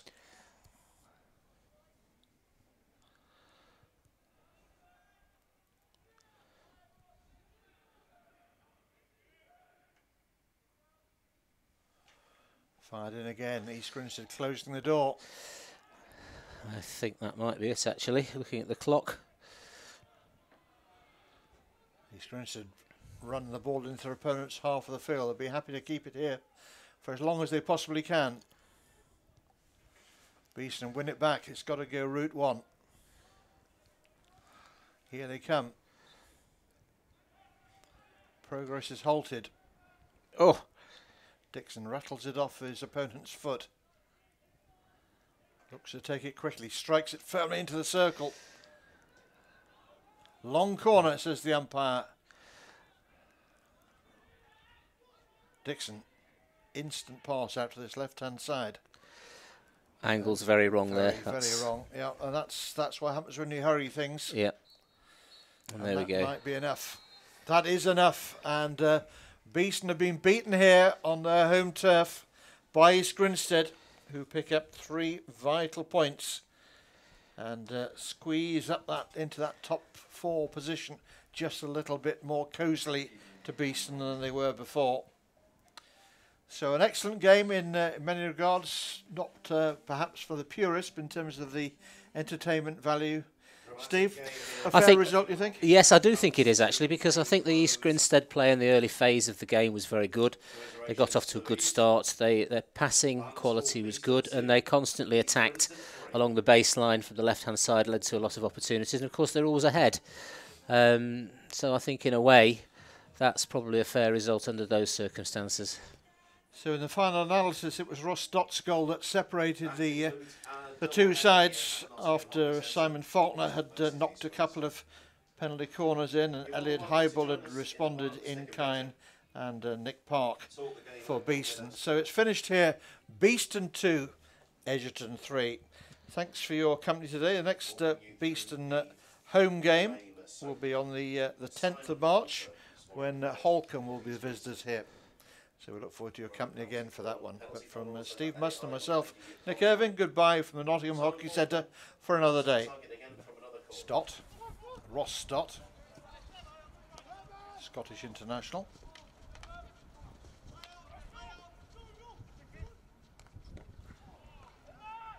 snapshot came in. That, I think that was the goalkeeper's save. I think it was. Terrific save if it was. Well, it's all East Grinstead at the moment. It is. And Beeston need to dig in here.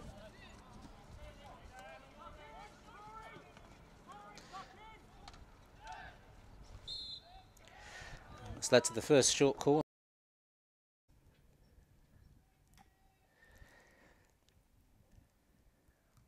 Yeah, Simon Faulkner's flicking is very powerful. Often low, but powerful. And Hodgman got a glove on it, but can't keep it out. And East Grinstead have the lead at their possession in the game to Hibble's right.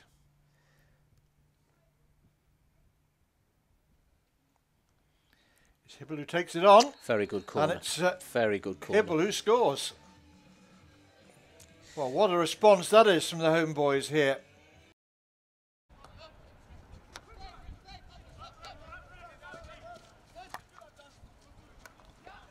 There's the space again.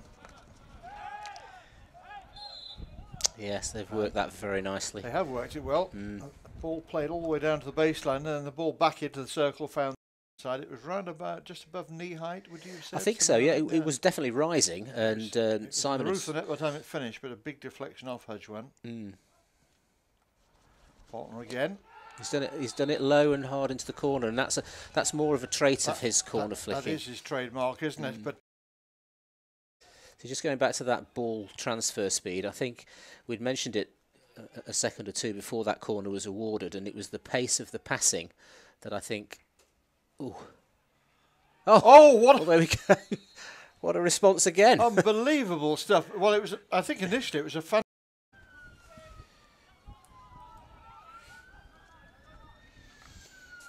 X playing Wimbledon today as well. Well, that's a massive game. Oh! It's forced over the line. And East Grinstead have got the lead again. Beeston are complaining. And Bowden losing out now.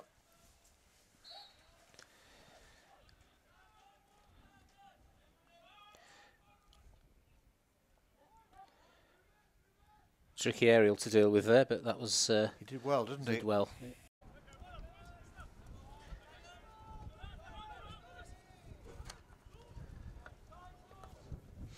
Again, East Grinstead gone very deep. There's no pressure coming forwards at the moment, so they're... And a corner awarded, interesting. Ready to defend.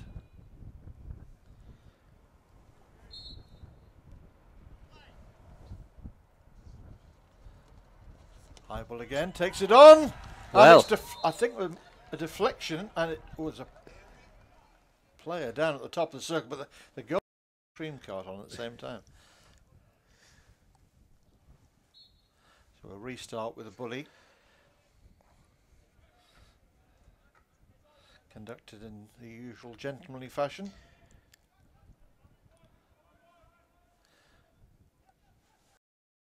Minutes or so. Yep, just under 13, 14 minutes remaining, yep. We can't rely necessarily on our on-screen clock because it's not synchronised with the technical table. This is good from Beeston. Ball played. Accepting the fact that they're behind.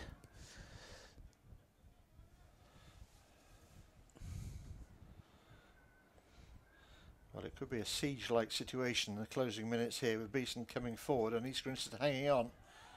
Now that, yes, I was going to say that was a quick snap.